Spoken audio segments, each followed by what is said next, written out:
Alright, peace and greetings YouTubers. So welcome to the 5th episode of the So What Happened series. In this series, we take a look at different projects that were released by various artists that may not have necessarily been as commercially successful as anticipated. In today's episode, we take a look at global superstar Toni Braxton and we revisit her 4th studio album entitled More Than a Woman. However, because the album era was so short and came so quickly, we're actually going to do a 2-for-1 special and also include the 5th studio album entitled Libra. So let's jump right into it.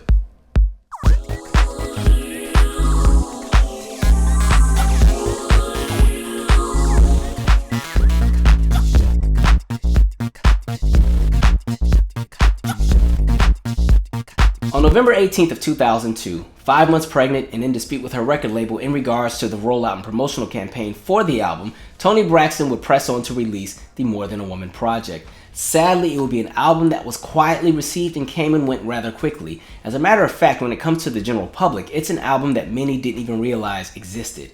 And I think in order to have the conversation about this specific project, you definitely have to put things into context. A lot of times when there's conversations about albums that don't do well, the general perception is that, oh, the music just must have not been good and nobody decided to support it. When in reality, there's always some kind of domino effect that plays a role into what was happening.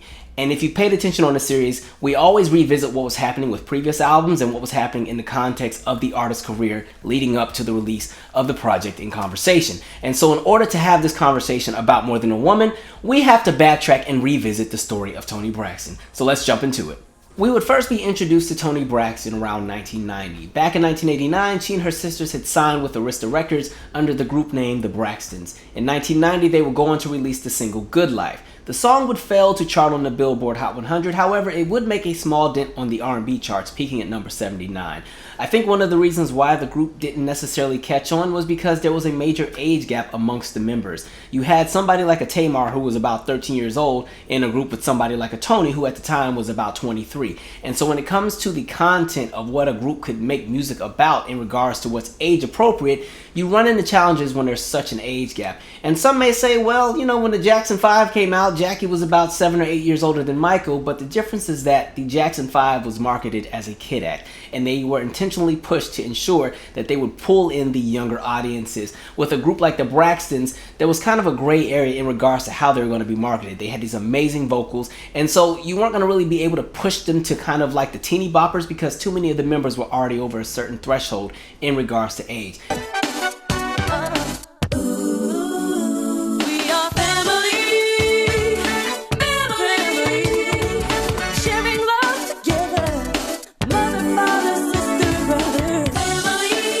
So when you look at the material that was recorded by the Braxtons around that time period, a song like Family pretty much paints the picture of what kind of marketing approach there was going to be for a group like the Braxtons, and sadly it just wasn't working at that specific time.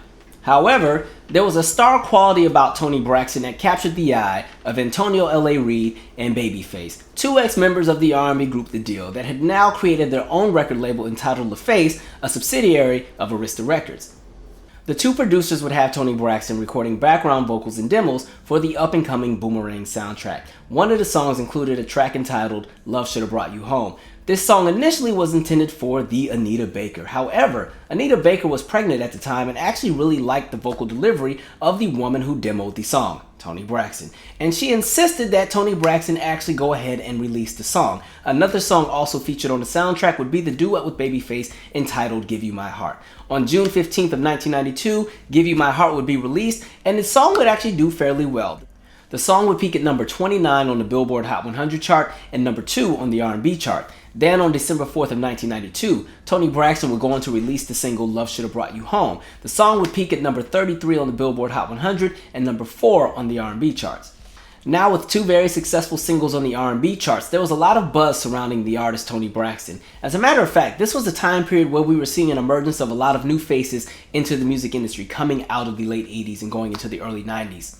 Between 1989 and about 1992 going into 1993, there will be a lot of new faces that came into the industry within the respective realms of R&B, jazz, house music, and even pop. Some of these acts would include acts like Shantae Moore, Layla Hathaway, CeCe Peniston, Crystal Waters, Michelle A, B. Angie B, Karen Wheeler, even acts like Jasmine Guy and Tisha Campbell were releasing music. But I think when it came to 3 entertainers that really kicked the door down once they made their emergence and their breakthrough debuts, it would definitely be Mary J. Blige, Mariah Carey, and Toni Braxton.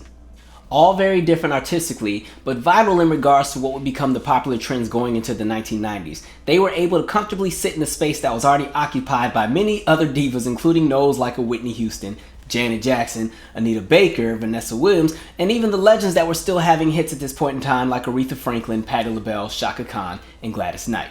I think one of the reasons why there was so much buzz and anticipation around Toni Braxton leading into the release of her debut album was the fact that she had such a unique tone and texture to her voice, and when she would deliver certain songs, there was such an element of emotion in her voice, and you could also tell that she was very well studied. And so when you take a page out of the greats like a Nancy Wilson or a Sarah Vaughan or a Lena Horne, and even some of the greats that came out of gospel like Adele Reese, Toni kind of sat in that same class of entertainers that just had these very unique tones and textures when they would deliver their music. So like a Whitney Houston or an Anita Baker or Phyllis Hyman or Angela Winbush or even like a Gladys Knight. And so because of that, because that voice was so unique and not as conventional, there was a lot of buzz around what it would be that Toni Braxton would come up with artistically. And so when the Toni Braxton album was released on July 13th of 1993, it would become a massive hit. It initially debuted at number 36 on the Billboard 200 chart and eventually climbed to number 1 for 2 non-consecutive weeks due to the success of the singles. Singles like Another Sad Love Song would peak at number 7 on the Billboard Hot 100 and number 2 on the R&B charts. The song Breathe Again would peak at number 3 on the Billboard Hot 100 and number 4 on the R&B charts, as well as peaking at number 2 in the UK and Australia. Due to a rule with Billboard that would not change until the summer of 1998, the single 7 Whole Days would not be eligible to chart on the Billboard Hot 100 because it was not physically released in stores. When I say physically released in stores, what I mean is you could go to the store and specifically buy the 7 Whole Days single. Because that was not actually released, it was not eligible to chart. However, the song would still be number 1 on R&B radio airplay. You Mean the World to Me would peak at number 7 on the Billboard Hot 100 and number 3 on the R&B charts. And the double single How Many Ways and I Belong to You would peak at number 28 on the Billboard Hot 100 and number 6 on the R&B charts. In addition, Toni Braxton would also appear on the LaFace Family Christmas album with a very jazzy rendition of the Christmas song. This would go on to showcase that artistically, Toni Braxton could shine in many different music realms. When it was all said and done, the Toni Braxton album would go on to be one of the most successful debut albums in all of music history. The album would go on to sell nearly 8 million copies in the United States and 11 million copies globally. One thing I'd also like to clear up in regards to the conversation around album sales. During this time period, there were a lot of artists that sold a lot of records where they had projects that were certified 10 times platinum, 11 times platinum, 9 times platinum, 8 times platinum. But sometimes when folks would go back and look at the sales figures, the sales would be a little bit less than what they were certified as. So maybe there was an album that was certified 9 times platinum, but it looks like only 7.5 million copies were sold. People would often go and say, oh no, these artists are over-certified, and some actually were, but a lot of times one of the elements that was left out of the conversation was the fact that club sales existed.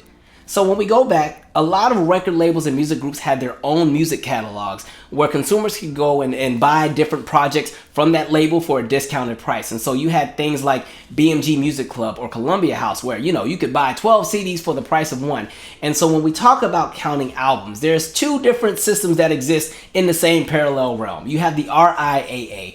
They're the group that certify what an album is in regards to platinum, diamond, gold, silver. And then you have SoundScan, which is actually the agency that actually counts every record sold. The RIAA looks at shipments, SoundScan looks at actual sales. And so during that time period, SoundScan did not recognize any kind of sales that came from clubs. And so you could sell whatever you sold within the music club, but it would not be recognized by SoundScan. However, by 1994, the RIAA decided to recognize club sales as a part of the shipments. And so that's why you can have an album like Janet Jackson's Design of a Decade have an additional 1.4 million albums that were sold exclusively through the music clubs that were not counted by SoundScan, but were counted by the RIAA. or TLC's Crazy Sexy Cool, which was certified diamond, but when you look at the actual sales figures, sometimes it says it's about 8.5 million copies, and that's because the 8.5 million copies that are counted are only through SoundScan and not including the Clubhouse sales. And so sometimes when we look at figures, there's a lot of artists that are accused of having overinflated sales. Mariah is one of them,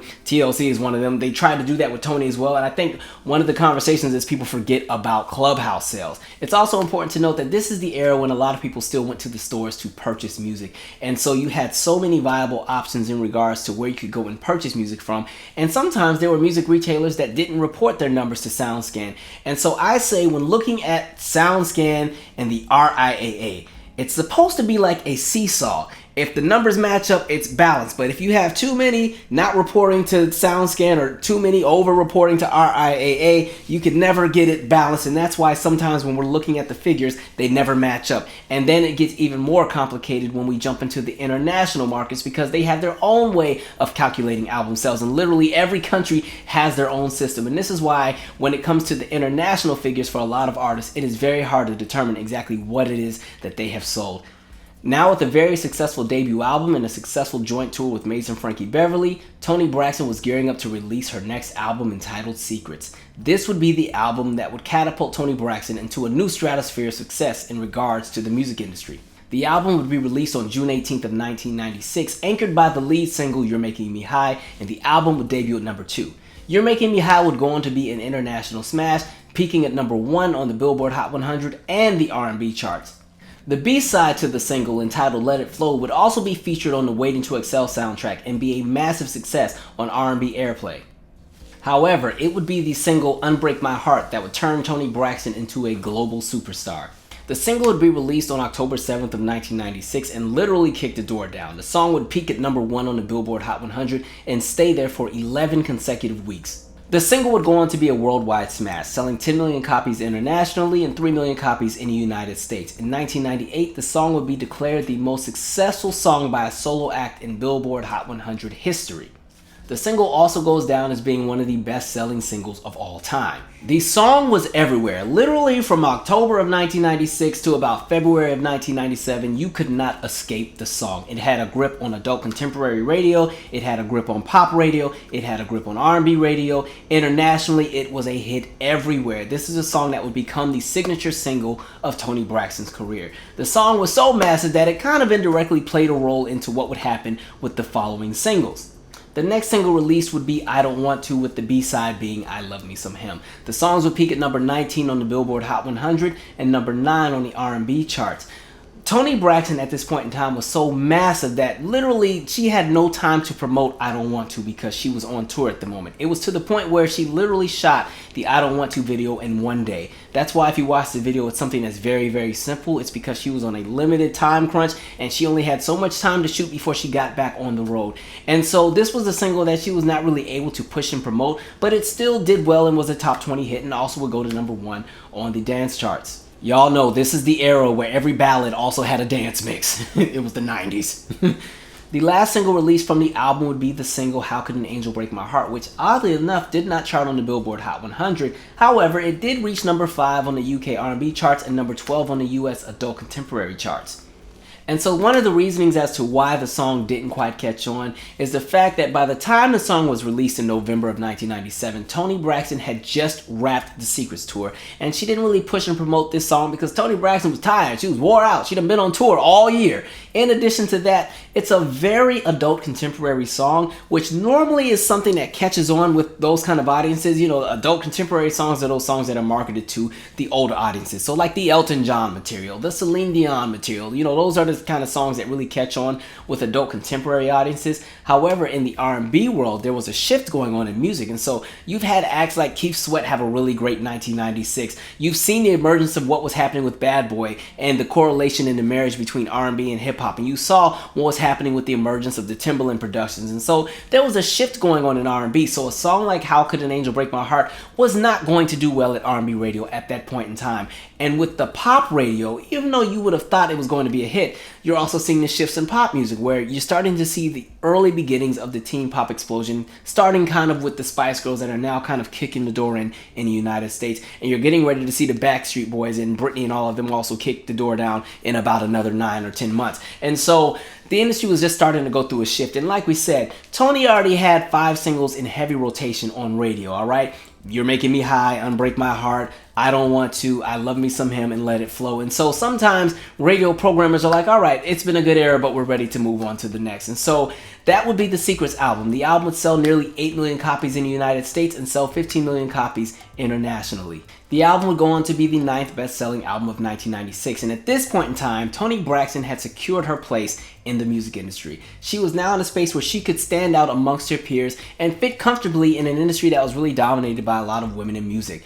Acts like Martina McBride, Alanis Morissette, Mary J. Blige, Shania Twain, Madonna, Celine Dion, Mariah Carey, Whitney Houston, and Janet Jackson, just to name a few. One of the things that really worked in Toni Braxton's favor at this point in time in her career was the fact that she had very strong support from 3 major markets in the music industry: R&B, pop, and adult contemporary. We know that R&B in the 1990s was one of the biggest genres out there. As a matter of fact, the 2 biggest genres in music in the 1990s were R&B and country. As we came into the early 2000s, it would shift over to pop and hip-hop. However, at this point in time, it was R&B and country that was running the show. Then she also had the very strong support of the pop audience. Pop was still a very strong market in the music industry, but it was just taking a backseat to R&B and country at that point in time. But don't underestimate how much pull pop had in the 1990s. And then when we get to the adult contemporary side, people often underestimate just how much weight the adult contemporary audience has when it comes to buying albums. When it comes to an album having longevity and sustainability, it is the adult contemporary audience that helps to push an album to that next threshold. Oftentimes I say when you look at the industry, when you talk about the fast immediate sales, it tends to be the younger crowds that are going because there's that element of anxiety of wanting to be the first to have something. But when you're talking about that long-term sustainability, a lot of times it's more so the adult contemporary audience that helps an album to stay on the charts for an extended period of time. Because again, when we talk about the pop music model as far as the industry and the business, it's very quick, it's very, right in the moment, let's hit it while it's hot, let's keep it going. But when you're talking about adult contemporary, this is a demographic that doesn't move with the same sense of urgency. They'll get to it when they get to it. And so when we're talking about the time period in which Toni Braxton emerged, when we're talking about the debut and Secrets, it's right at that time where there's a really great balance in the industry of an industry that's very youth oriented as far as kind of like those MTV acts and everything being pushed to the younger crowds. And these are the people that help artists sell a whole bunch of records in their first week, and people are camped out because they got to get their hands on a CD right away. And then when we talk about the more so adult contemporary audience, this is the demographic, like I said, that we'll get to it when I get to it. So these are the people that are shopping at the store and, I'm going to go to the garden section. And, after I get this garden hoe, maybe I might go to that CD section and check out the Toni Braxton project. I've been hearing it a lot at work. It sounds very nice. I think I'm going to check it out.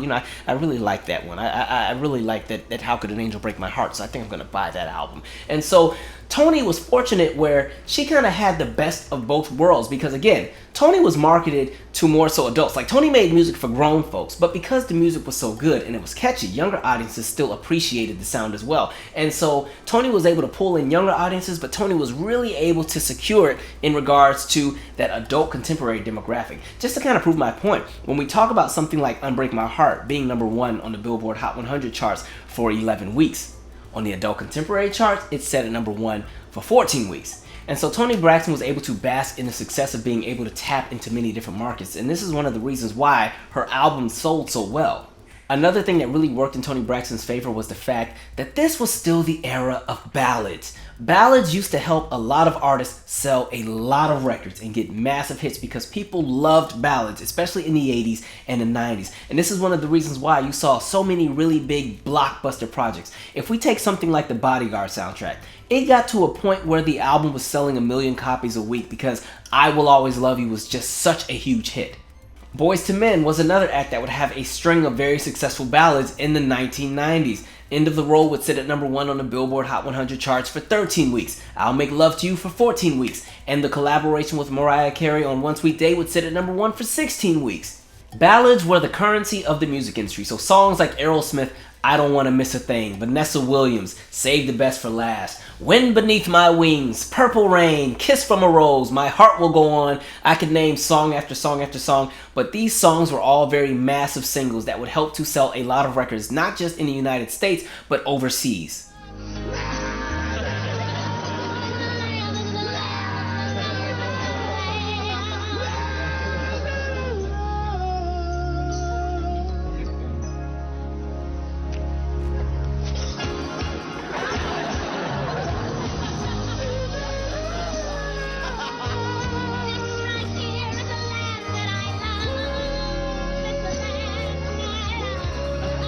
And so when you take into account the fact that Toni Braxton had a lot of ballads, and not just ballads, but really good ones, and also slow jams that had that really smooth groove, and there was effort put into the music. I always love to reference the song Why Should I Care from the Secrets album, because I always love to highlight the background arrangements on the song. You have Toni Braxton, Babyface, and Shantae Moore blending perfectly together on the arrangements. And again, when you talk about the distinction within their three voices, it's a perfect fit for that specific kind of song. And so things like that help Toni Braxton to sell a lot of records, because in addition to the singles being great, there's the buzz around the other content on the album. So a lot of times there are songs like Talking in His Sleep that people are very familiar with, even though it was never a single. Songs like Why Should I Care? Songs like Best Friend. You know, these are songs that people often recognize and remember, even though these were not necessarily singles from the Toni Braxton or the Secrets album. So by the time we get to the end of 1997, which would also mark the end of the Secrets era, Toni Braxton would go on to win 5 Grammys,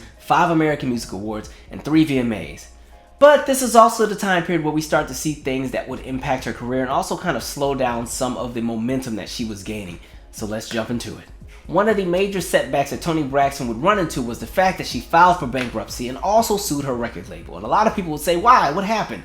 And there's often sometimes this assumption that Toni Braxton was just spending money and buying mansions and luxury jets and just spent all the money, when in reality there were a lot of logistics that went into what happened.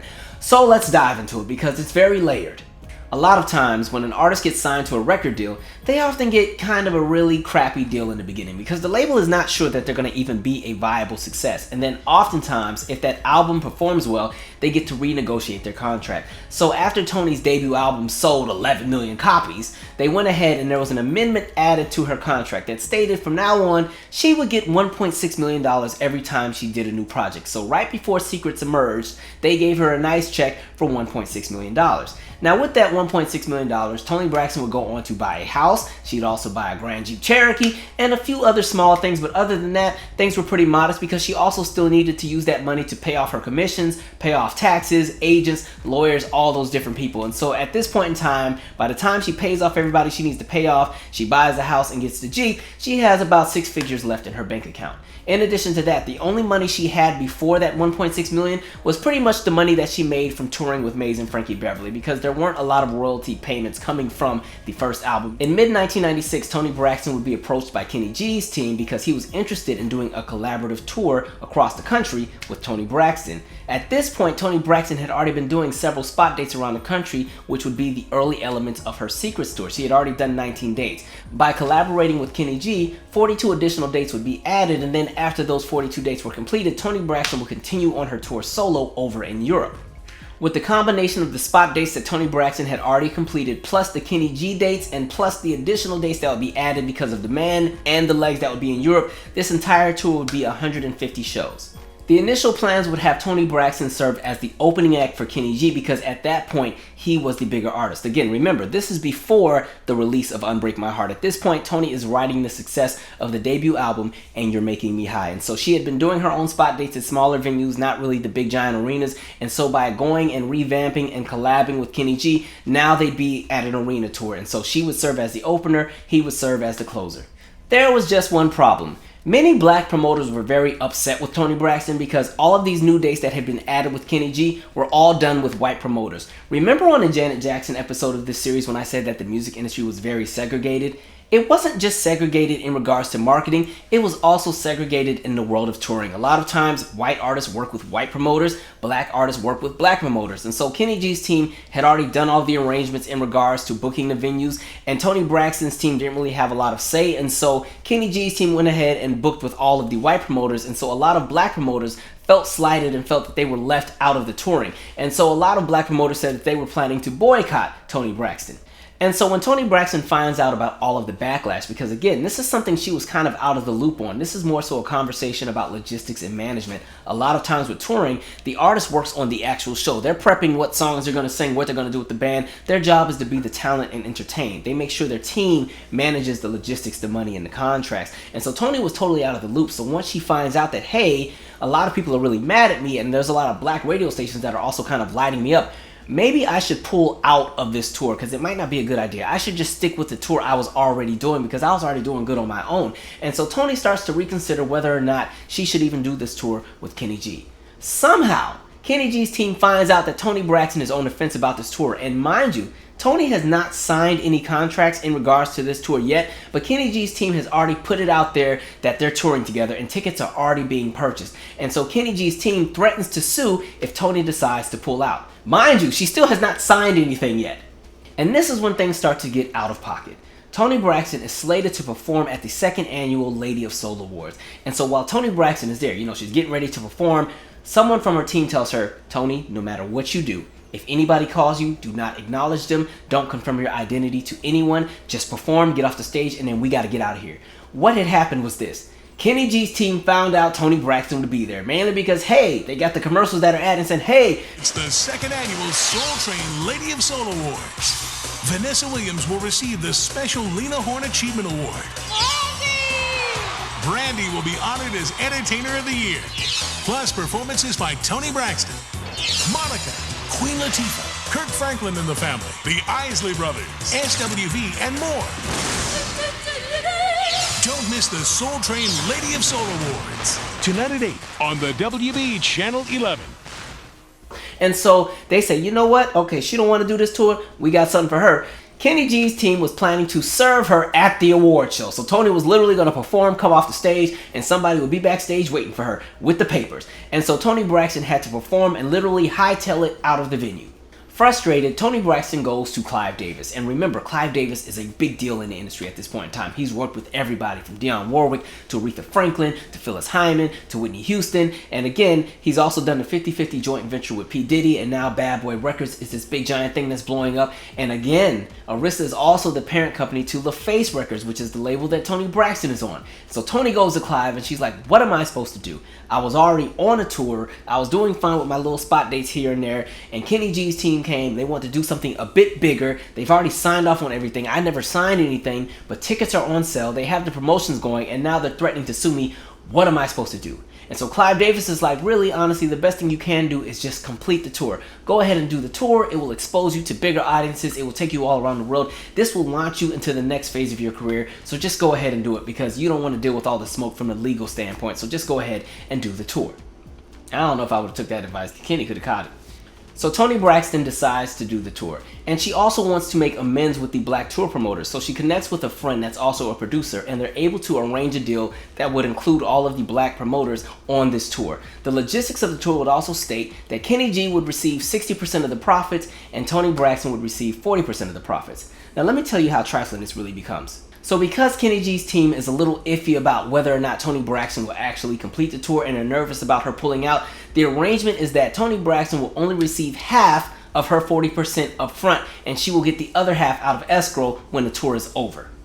So every night, Kenny G is leaving with 60% of the profits, Toni's leaving with 20% of the profits, and her other 20% is sitting in escrow until the tour is completed. Then, as another major blow, Toni Braxton's record label, LaFace, decides that they're not really trying to sponsor this tour, so they're not really going to give a lot of financial support in regards to loans for this tour, mainly because they have beef with one of Toni Braxton's managers. Now, the manager is unnamed. In my head, I think it's Barry Hankerson, but according to my research, Barry Hankerson doesn't really show up until 1997, and we'll get to him a little bit later. And so Toni Braxton now has to figure out exactly how is she going to finance this tour. It's important that an artist has a lot of sponsors for a tour because that makes the tour more profitable. If there's not a lot of sponsors, the artist and the team have to pay for a lot of things out of pocket. And so Toni was going to be responsible for paying for bus fuel, drivers, the crew that would take the stage apart and rebuild it each and every night, the flights, the travel, the wardrobe, the band, the set props, the lighting, the dancers, the background singers, and the hotel accommodations. So Toni Braxton decided to take out a business loan from Arista Records. Now remember, Toni Braxton is signed to LaFace Records, which is the subsidiary of Arista Records. And with this business loan, Toni Braxton would have to pay back $25,000 to $35,000 each week back to Arista Records. That money would come from the revenue that was coming from ticket sales, and then any additional revenue that came would go back into funding the tour and paying for all those things that we listed, like the band and the dancers and the background singers. And so pretty much the money would circulate within the tour because there wasn't a lot of money going into pockets other than the pockets of the record label. So after each concert, Toni Braxton is barely breaking even in regards to concert revenue, to the point where it's more expensive to be on the tour than to just not do the tour at all. And while she's on the European leg, they discover that, listen, there is just too much going into this show. We're not going to be able to make our payments back to Arista Records, even if we take into account the money that's sitting in escrow. Like I said, the money is just circulating, but it's not going into her pocket. It's only going into the labels and into the expenses. And so Toni's team decides to start cutting things down to try to get everything afloat in regards to kind of balancing out what's old versus what could possibly be made. Toni Braxton also sells her 4-bedroom house and buys a smaller condo in LA because she figures that since she's doing most of her recording in LA, it may be cheaper in regards to travel expenses to just live in LA as opposed to constantly traveling back and forth from different states. Toni Braxton also would use her own personal money to finance the tour, and remember, she had about a few $100,000 in the bank after she got her $1.6 million because again, some went to taxes, some went to paying commissions, agents, lawyers, and then some went to the house that she bought, which she has just now sold. And so she brought in her sisters as background vocalists and was paying them out of pocket. Mint Condition was already on the tour, but she started to pay them out of pocket, and so they were trying to do everything in their power to cut down on the deficit, because those weekly payments to Arista were really digging into the revenue that was coming out, as well as the expenses of the actual show. And then things only got worse because as she continued to tour in Europe, her money continued to dwindle down. She was now down to 5 figures in the bank. She had less than $50,000 in her personal bank account. And so Toni Braxton decided to take out a personal loan, and she figured that with the success of Unbreak My Heart, because at this point, Unbreak My Heart has been released, it's this massive single, it's brought in millions and millions and millions of dollars. Toni Braxton just knows that when the next royalty check comes in, she's going to be paid a whole lot of money. She'll be able to pay off the debt for the tour, and she'll have some nice pocket change for herself. And so Toni went ahead and took out the business loan and just knew that when the royalty check came in, she would be good and all would be well. And then finally, the tour would be financed. They could actually make some money now because she'd pay off Arista and everything would be all fine and dandy. So then when the royalty check finally came in, it was a whopping $1,972.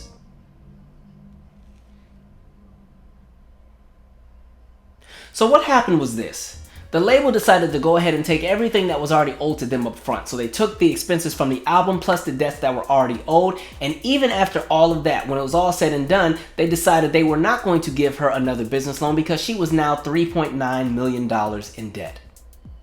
And many may ask, well, why didn't Toni just pull out of the tour? Because clearly it wasn't a great financial investment and she's been losing money this whole time. But unfortunately, as an artist, once you lock into that tour and those venues are booked and those tickets are bought and those people are in the seats, the promoters have upheld their end of the bargain. And so now you as the artist, it's your job to show up and perform and make everybody happy. And so if an artist decides to pull out, the promoters can sue and say, hey, I did all of my part, they didn't do theirs, and now I'm out of all of this money, and so I want to sue to get that money back. And in most cases, when an artist goes on tour, the tour is already insured, but insurance will not cover an artist who decides to pull out of a tour unless there's a personal like health injury or something like that, or an act of God takes place, like an earthquake comes and the whole stadium collapses. Then sometimes insurance is a little bit more lenient. So a lot of times when an artist pulls out of a tour, every promoter that did not get the artist to come to their venue, they can sue for breach of contract. And so we've seen it happen with a lot of artists. When Cher left Sunny, she actually had to pay $2 million back to promoters for breach of contract. When Tina Turner left Ike, she had to pay back a lot of debt because her and Ike were literally on tour when they split up. And it got down to the point where she literally had $10 in her name. Tina Turner at one point had to work as a custodian to pay off her debts. And with somebody like Toni Braxton, who was in the predicament that she was in, not really getting any big royalty checks, already in the hole by $3.9 million, has less than $50,000 in the bank, the last thing she would want is for promoters to sue her because she didn't complete concert dates, because that would make things even worse on her end. When it was all said and done, Toni Braxton would complete the Secrets tour and leave with no money. However, the tour was successful from a standpoint in regards to audience attendance, but when it came to the revenue, there was nothing to be made, and more so, there was nothing but debt. In December of 1997, Toni Braxton would go on to sue LaFace Records and Arista Records. Then in January of 1998, Toni Braxton would file for Chapter 7 bankruptcy. When it came to Toni Braxton's contract, Toni was making 35 cents for every album that was sold. Now remember, back in the 90s when it came to selling albums, an album sold from anywhere between about $15 to $26 if it was a double disc. And so Toni Braxton is making 35 cents. That's actually less than what TLC was getting, because remember, TLC was making 56 cents for every album that was sold with their first 2 albums. And if you also remember TLC's story, they too would file for bankruptcy. They would file for Chapter 11. I'll put it to you this way. We are the biggest selling female group ever. 10 million albums worldwide. We have worked very hard. We have been in this business for 5 years. And we are broke as broke can be. And we're not like trying to be a sad story. If that was the case, we would have been on everybody's talk show talking about how broke we are. We haven't done that. I know it's hard to believe because we've sold so many albums, but it is possible. That's the deal here. So, and we're not happy at all. But I can't go into everything right now, but trust me, you can sell 10 million albums and be broke if you have greedy people behind you. And so you have 2 acts that are on the same label that's also under the same parent company, where both acts are more than $3 million in debt. So when it came to the money, Arista, the parent company, got their cut, and then LaFace got their cut, and then Toni gets her cut. But before Toni can even enjoy her cut, she has to pay off again the commissions, the management, the agents, all the people on her team, the expenses for the album, everything. And so again, Toni just had a really crappy deal. And it was so sad because even when it came to the audit, they actually had all of Toni's belongings outside, and then it rained and half of her stuff got ruined and she couldn't even keep half of it. And so it got to the point where a friend had to actually loan her $10,000 to live off of while she got back on her feet. For Toni Braxton, the bankruptcy and a lawsuit would serve as a humiliating experience. There would be celebrity friends that would become flaky, there would be phone calls that weren't answered, and even when Toni Braxton would make public appearances to try and tell her side of the story, she was often met with ridicule. Appearance on the Oprah Winfrey Show in March of '98. Please welcome Toni Braxton! She's so freaking mean to me. I was in shock. Do you take responsibility for the situation that you're in right now? 100%. 100%? 100%. I couldn't believe it because I loved her so much. I admired her and looked up to her. And she pretty much reprimanded me. I read that you were upset about stories that your overspending caused this. She says to me, I hear you have Gucci flatware. I'm Oprah Winfrey and I don't have Gucci flatware. First of all, I didn't know Gucci made silverware. You ain't got Gucci flatware because you didn't want to buy it. It's not because you couldn't afford it. What did you mean?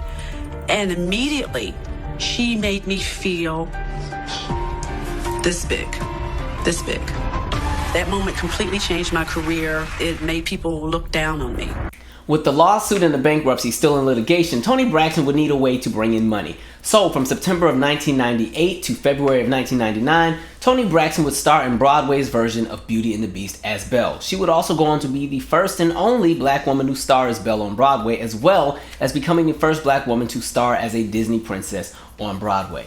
While on Broadway, Toni Braxton would receive rave reviews for her portrayal of Belle. This would also add to the conversation of the fact that Toni Braxton was a very dynamic performer and could shine in many different realms of the stage.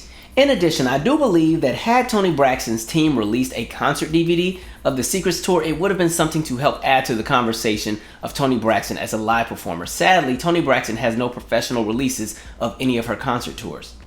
When it came to the lawsuit and the bankruptcy, Toni Braxton was able to successfully prove that she had signed a very terrible contract. As a matter of fact, the labels behind her had made a total of $170 million off of the success of her first 2 albums. Meanwhile, Toni Braxton only received a fraction of a fraction of a fraction of a fraction of that total. And to the judge, it was kind of like, how is it that you guys have made $170 million and then she still owes you almost $4 million? Something in the water isn't quite adding up. And so in the end, Toni Braxton was able to renegotiate her contract with LaFace Records, and there was also a $20 million settlement paid to Toni Braxton. This would allow Toni Braxton to finally return to the studio and hit the refresh button on her music career. However, there was one stipulation. Toni Braxton would not be allowed to speak about the settlement for a total of 10 years. This really didn't help in regards to the rumors surrounding Toni Braxton's spending habits or whether or not she had money, because again, now that Toni has money and now that Toni has pretty much proven that, hey, I had a really crappy deal, she couldn't say anything about it. So the same rumors that would have spun around in 1998 continued all the way until 2008, 2009, when Toni Braxton was able to reveal, hey, these are the things that actually happened. With Toni Braxton winning her bankruptcy case, many of the items that were taken from her home during the audit would also be returned to Toni Braxton, including the Grammy Awards that were snatched away. Imagine how trifling that was. The woman has already lost everything. They've taken the house, they've taken the cars, they've taken the jewelry, they've taken all the goods, and they still decided they're going to snatch the Grammy Awards too. Even though the Grammy Award, as far as the actual physical award, isn't really worth a whole lot tangibly, it's more so the symbolism behind the award that carries the weight. And they said, we're still taking that too. Trifling. Industry is so shady. But I think this leads to a conversation about the fact that there were so many artists, especially coming out of the 60s, 70s, 80s, and the 90s, and even some still in the early 2000s that had really, really bad contracts. And so a lot of times when people often make fun of somebody like a Toni Braxton or a TLC for their financial troubles in regards to the music industry, I've always felt that it was in poor taste because honestly, the magnitude of the bankruptcies of an act like Toni Braxton or TLC, two of the biggest acts out at the time, during their heyday, the magnitude of their bankruptcies brought awareness to the conversation of artists understanding how their contracts work, because for so many decades, artists often signed a contract and thought they would be rich right away. Conversations around royalties and publishing were almost foreign because these weren't terms that were often used when it came to the artists. They were told to just sing and enjoy themselves. And so when you look at the history of many artists, especially a lot of black artists, so many ran into financial problems because they didn't make any money initially. Or sometimes they didn't even receive any publishing or any royalties. And any kind of revenue that came in specifically came in from touring. One of the main reasons why there was a lineup change with En Vogue after their sophomore album Funky Divas was centered in the fact that there were disputes around the contracts. En Vogue didn't make any money off of their first album, and with the success of their follow-up album Funky Divas, which was multi-platinum and very successful, they still didn't quite make what they felt they were supposed to get. So when it came time to renegotiate their contract for the up-and-coming EV3 album, and there came a conversation about publishing and royalties, the group could not agree on what would really be best for the group, and Dawn Robinson decided that she would depart. Her biggest issue was she was not about to agree to a 2-year no competition commitment as far as specifically only sticking to En Vogue because she felt that she could make more money doing solo endeavors. A group like New Edition made absolutely no money with their first album. Many acts that left Motown Records in the 60s and 70s and even early 80s would leave the record label broke. When the Jackson 5 left Motown, they left owing $500,000 to the label. They had recorded 469 songs for the label, however, only 174 were released. And so the charges in regards to studio time and what was owed to the producers would be charged to the Jackson 5, even though those songs were never released to the public. And the only reason the songs weren't released to the public was because the label felt that the songs weren't strong enough. Just for the label to still release the music anyway once the Jackson 5 left Motown Records as a part of the exit agreement with Motown in response to the $20 million lawsuit brought on by Motown Records against the Jackson 5 for breach of contract. This lawsuit would eventually drop down to $5 million, and when it was all said and done, the Jacksons would end up paying an additional $2 million to Motown. As a part of that agreement, the Jacksons would agree to relinquish their rights to any royalties and publishing in regards to the Jackson 5 name. That meant all merchandising and music royalties. So any music that was released by the Jackson 5 or any future recordings released by the label of the Jackson 5, remember how we talked about those 469 songs that were recorded? The Jackson 5 were now agreeing to not receive any money on any of those royalties. And so it was all a big mess in regards to the Jackson 5. And what made it even crazier, as a matter of fact, they only received 2.7% of music royalties to begin with, and there was never a member of the Jackson 5 that ever had a net worth of more than $1 million while they were signed to Motown. As a matter of fact, the reason why we ended up getting the variety show was because once the Jacksons had finally signed on to CBS Records, they still had 7 to 8 months on their Motown contract, and they were not allowed to record any music. So as a way to make money and also pay back what was also owed to Motown, there came the Jackson Variety Show. Interesting tidbit. And so when it comes to the music industry, a lot of artists often end up in really crappy contracts, and when they try to get out of the contracts, it's just a terrible storm of chaos. And so there are so many artists from the 60s, the 70s, and the 80s, and even the 90s that will have to tour for the rest of their lives in order to stay afloat and have a decent living, because again, the money that was made during their heyday went to the label, went to the execs, went to everybody but the artist. And I know some people are going to say, well, Toni Braxton went bankrupt the second time, and T-Boz went bankrupt the second time too. In regards to that, Toni Braxton went bankrupt the second time as a result of her having to cancel her Las Vegas residency because of health complications, and the insurance would not cover the money lost. As far as TLC and T-Boz had a whole brain tumor, and again, she still had sickle cell anemia, and at that time, TLC had still not really settled their issues in regards to royalties, and T-Boz was making $1,200 a month from royalties from TLC. That's not enough to take care of a brain tumor, and so yes, she also had to file for bankruptcy. But sticking to my point, the music industry has a very fickle way of dealing with artists when it comes to their money. And so I personally feel that the lessons learned from an artist like a Toni Braxton, or what happened with TLC, or many of the acts, including like Tina Marie and some of the others who had these really bad, crappy deals, it has served as a lesson learned for the up-and-coming generations of entertainers who now understand about the importance of writing songs, or having production credits, or understanding royalties and publishing, and understanding licensing, and understanding the business side and not just the side of being a performer. In 2000, L.A. Reid and Babyface would sell their shares of LaFace Records to BMG, and all LaFace artists would be moved over to BMG Arista. Toni Braxton would make amends with L.A. Reid as well as Babyface as she went in the studio to prepare for her third album entitled The Heat. She would find herself in the studio with people like Left Eye, Dr. Dre, Darkchild, Babyface, Keith Crouch, David Foster, and LaShawn Daniels. Toni Braxton would also have a more hands-on approach with this album, having writing credits on 8 of the 12 tracks. In comparison to her first 2 albums, the debut album would have Toni Braxton with writing credits on 2 of the songs, How Many Ways and Best Friend. When it came to Secrets, she also would have writing credits on 2 of the tracks, Talking in the Sleep and How Could an Angel Break My Heart.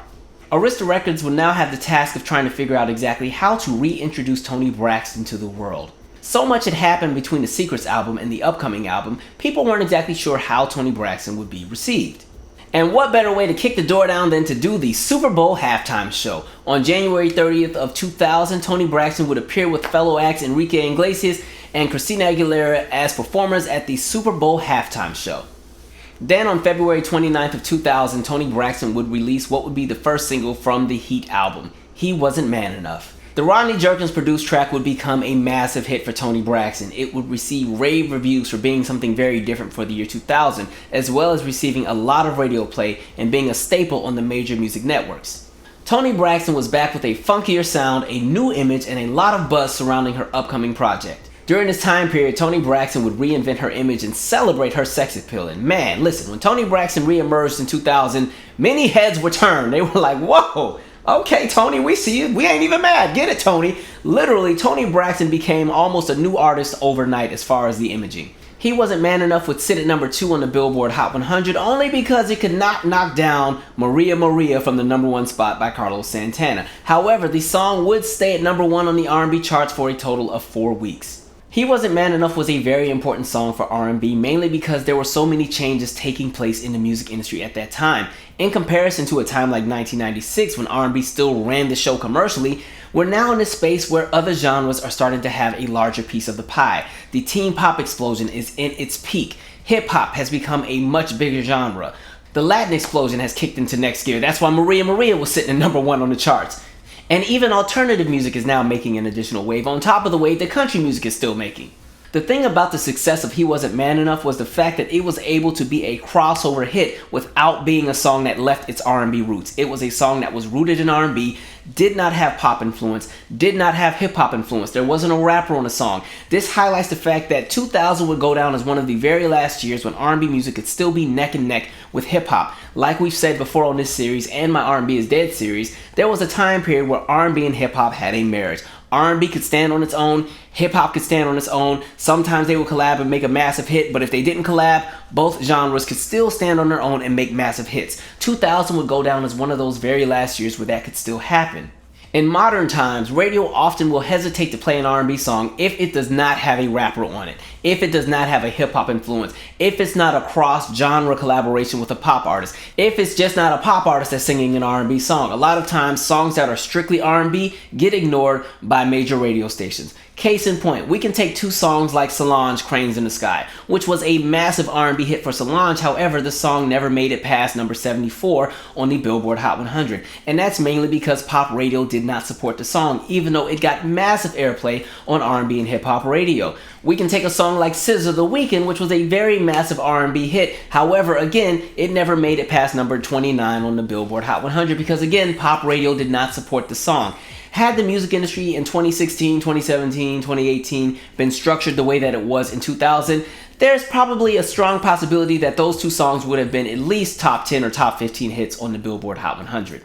So going back to the success of He Wasn't Man Enough, it highlighted the fact that an R&B song could still command its space in radio in regards to airplay. And again, R&B in 2000 was still neck and neck with not only just hip hop, but also pop music. And there would also be other R&B songs released around 2000 that, again, were rooted in R&B that did not necessarily have hip-hop influence or an overtly pop sound and still become very successful on the pop charts, crossing over and serve as staples in R&B music in the year 2000. Songs like Joe, I Wanna Know, Lucy Pearl, Dance Tonight, Aaliyah, Try Again, Maya, Case of the X, Janet Jackson, Doesn't Really Matter, Craig David, Fill Me In, Pink, Most Girls. Yes, we know Pink is now a pop artist, but during that point in time, she was pushed as an R&B act, and so again, Most Girls was a song that was able to cross over. Erykah Badu, Bag Lady, Jagged Edge, Let's Get Married, Carl Thomas, I Wish, and D'Angelo, Untitled, How Does It Feel, just to name a few. Today in modern times, it's very difficult for an R&B artist to receive commercial airplay on both pop and hip-hop radio if the song does not have a pop or hip-hop influence, which is why we've seen the emergence of so many really great R&B artists that kind of stay in this R&B gray clouded bubble that only R&B fans know about and the pop world is totally unfamiliar with, and the hip-hop heads sometimes don't really pay attention to as well. And sadly, that just reflects the structure of where the music industry is at the moment. And that's what made a song like He Wasn't Man Enough so important, because it was a song that commanded respect from the industry as an R&B song that stood alone in its own space. The success of He Wasn't Man Enough, as well as the success of additional R&B songs released around that time, would help R&B to maintain its grip within the industry for a few more years. The Heat would be released on April 25th of 2000 and debut at number 2 on the Billboard 200, as well as number 1 on the R&B charts, and stay there for 2 weeks. It would go on to sell 199,000 copies its first week. That was even more than Secrets, which initially sold 170,000 copies during its first week. Toni Braxton was back. However, things would be different logistically in regards to the promotional campaign for the Heat album, mainly because of changes within management and what was happening at the label. Barry Hankerson would now be Toni Braxton's manager. He is somebody who stepped in around the time of Toni Braxton's bankruptcy. In addition, just a few weeks into the promotional campaign of the Heat album, Clive Davis would actually leave Arista Records, therefore opening a space for the top executive position. L.A. Reid would be promoted to this position right during the middle of the era, which also meant that now his priorities were going to have to be on additional artists who were on the Arista label, including big acts like Whitney Houston, who in just a few months would be signing a $100 million deal to renegotiate her contract with Arista Records. Barry Hankerson and L.A. Reid would also butt heads a lot in regards to the promotional ideas for somebody like a Toni Braxton. Barry Hankerson felt that it was important that Toni Braxton did a lot of radio press and radio tours around the country to reintroduce herself to radio programmers and to build a new audience. However, L.A. Reid felt that Toni Braxton was too big of an artist to just do radio promotion, because that was more so something you did for new artists who were coming into the game. L.A. Reid felt that Toni Braxton was already of a certain caliber where her name carried enough power, and more so he felt that Barry Hankerson was actually using Toni Braxton as a ploy to gain more exposure for his other artists by using Toni Braxton's name. Let's also remember Barry Hankerson was also the manager for his niece Aaliyah, and in March of 2000, Try Again would be released, and Try Again would also go on to be the very first song to go to number 1 on the Billboard Hot 100 solely off of radio play. So hey, maybe Barry did have a strategy. On June 20th of 2000, the next single from the Heat album would be released. The song, entitled Just Be a Man About It, would also feature Dr. Dre during the male speaking parts. Initially, plans were to have Martin Lawrence or Will Smith play the role of the speaking part. However, because they had such massive movie careers, their schedules would not permit them to make any time in the studio, so Dr. Dre was brought in to play his role. Dr. Dre would also appear in the video, and so would fellow rapper Q-Tip. Oddly enough, the music video for Just Be a Man About It would not receive a lot of heavy rotation over at the major music networks. At a network like MTV, the song was pretty much ignored. It pretty much made its appearances on morning shows like BET Jams. Over at VH1, the song would have a limited rotation, and at BET, the song would never make it into the top 20 slots of its rotation. Even when it came to radio, the song was not sent to most radio formats. The song would not be sent to the adult contemporary format. It would not be sent to pop radio. It would not be sent to rhythmic. It was pretty much only sent to R&B radio, specifically the urban AC formats. Because of that, in addition to the limited support from the major music networks, the song would only peak at number 32 on the Billboard Hot 100. The song would completely miss the adult contemporary charts. However, the song would peak at number 6 on the R&B charts and go to number 1 for 2 weeks on the R&B airplay charts. So now you're starting to see a shift in regards to the way that Toni Braxton is being received by the major media outlets in regards to radio and music television. Like I said earlier in the episode, the adult contemporary market is one of Toni Braxton's biggest markets, or at least it was for her first 2 albums. Now we're into the 3rd album and we're 2 singles in, and neither single has been sent to adult contemporary. And by the way, there are 2 adult contemporary markets because, again, like we said, the radio and the music industry is very segregated. There is adult contemporary. This is more so the demographic, like we said, that's for the Elton John, Celine Dion fans. And then there's what you call urban AC. I do not like the term urban in regards to how it's used towards black music, but for the sake of this conversation in the context of the terms that are being used, that's just what's appropriate, unfortunately. And so when you talk about urban AC, that's the demographic in the radio outlet that more so plays like the Luther Vandross, the Anita Baker, the songs that don't feature the rap. So if you play like Donell Jones, You Know What's Up, it doesn't feature the Left Eye version. That's what you're normally going to hear on the adult contemporary radio stations that are under the urban AC bubble. Or you might hear like the version of Waterfalls and No Scrubs without Left Eye on the rap. There's that market. And so with He Wasn't Man Enough, it wasn't going to be something that would fit the format for adult contemporary, so it was totally ignored. And then with Just Be a Man About It, I'm not really sure why it wasn't sent to adult contemporary, because I'm sure it still would have had somewhat of a viable shot of getting some radio support. From the looks of things, it's starting to seem like Toni Braxton is being put back into what you call the urban bubble in regards to how she's going to be marketed. They're no longer pushing her as this international superstar, but more so pushing her as an artist that will get viable hits on the R&B charts, and they're unsure of how she's going to be received on the pop charts. Things would only get stranger from this point. In regards to the marketing for the Heat album, things would continue to slow down in regards to promotion and push. As for Europe, the second single released from the Heat would be the song Spanish Guitar, and it would be released on September 25th of 2000. One thing to also note is that Europe had a different rollout than the United States, and Europe was in a delayed schedule. So, when He Wasn't Man Enough dropped in the United States, it was released in February of 2000. Europe would not get the song until April 4th of 2000. Now here we are on September 25th of 2000, pretty much 6 months later, and they're just now getting the second single. Normally when you have a hit single, the single rises, and as the single starts to stall and decline over time because people move on to the next song, you normally have the second single ready. This normally takes place around the 3.5 month mark, sometimes the 4 month mark, unless it's a massive hit with some serious sustainability and longevity. But normally you release the second single while the first single still has some legs and there's still anticipation and excitement about the project that has been released. Spanish Guitar would also be the third single for the United States release on November 7th. The song would be sent to urban AC formats as well as the rhythmic formats, but the song would not be sent to pop or to adult contemporary. And when it came to the music video, it again was pretty much ignored by the major music networks. Only this time, the song would fail to even sit in the top 50 rotation for any of the music networks. Toni Braxton would continue promoting the song Spanish Guitar, making appearances on shows like Top of the Pops over in the UK, as well as performing the song on the American Music Awards.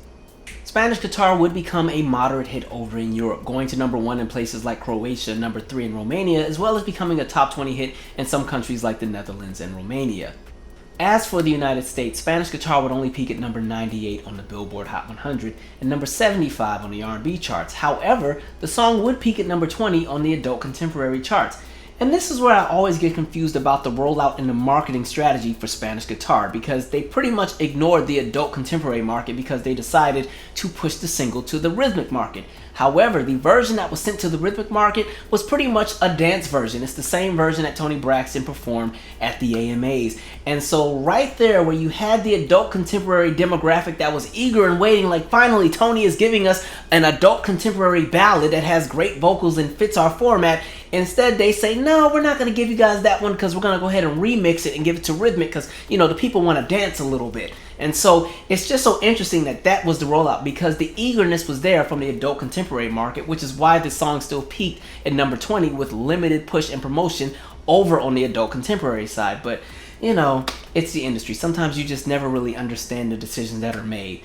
On February 21st of 2001, Toni Braxton would appear at the 43rd Annual Grammy Awards, where she would win a Grammy Award for Best R&B Vocal Performance for the song He Wasn't Man Enough. However, it seemed that more eyes were on the dress that Toni Braxton wore that night.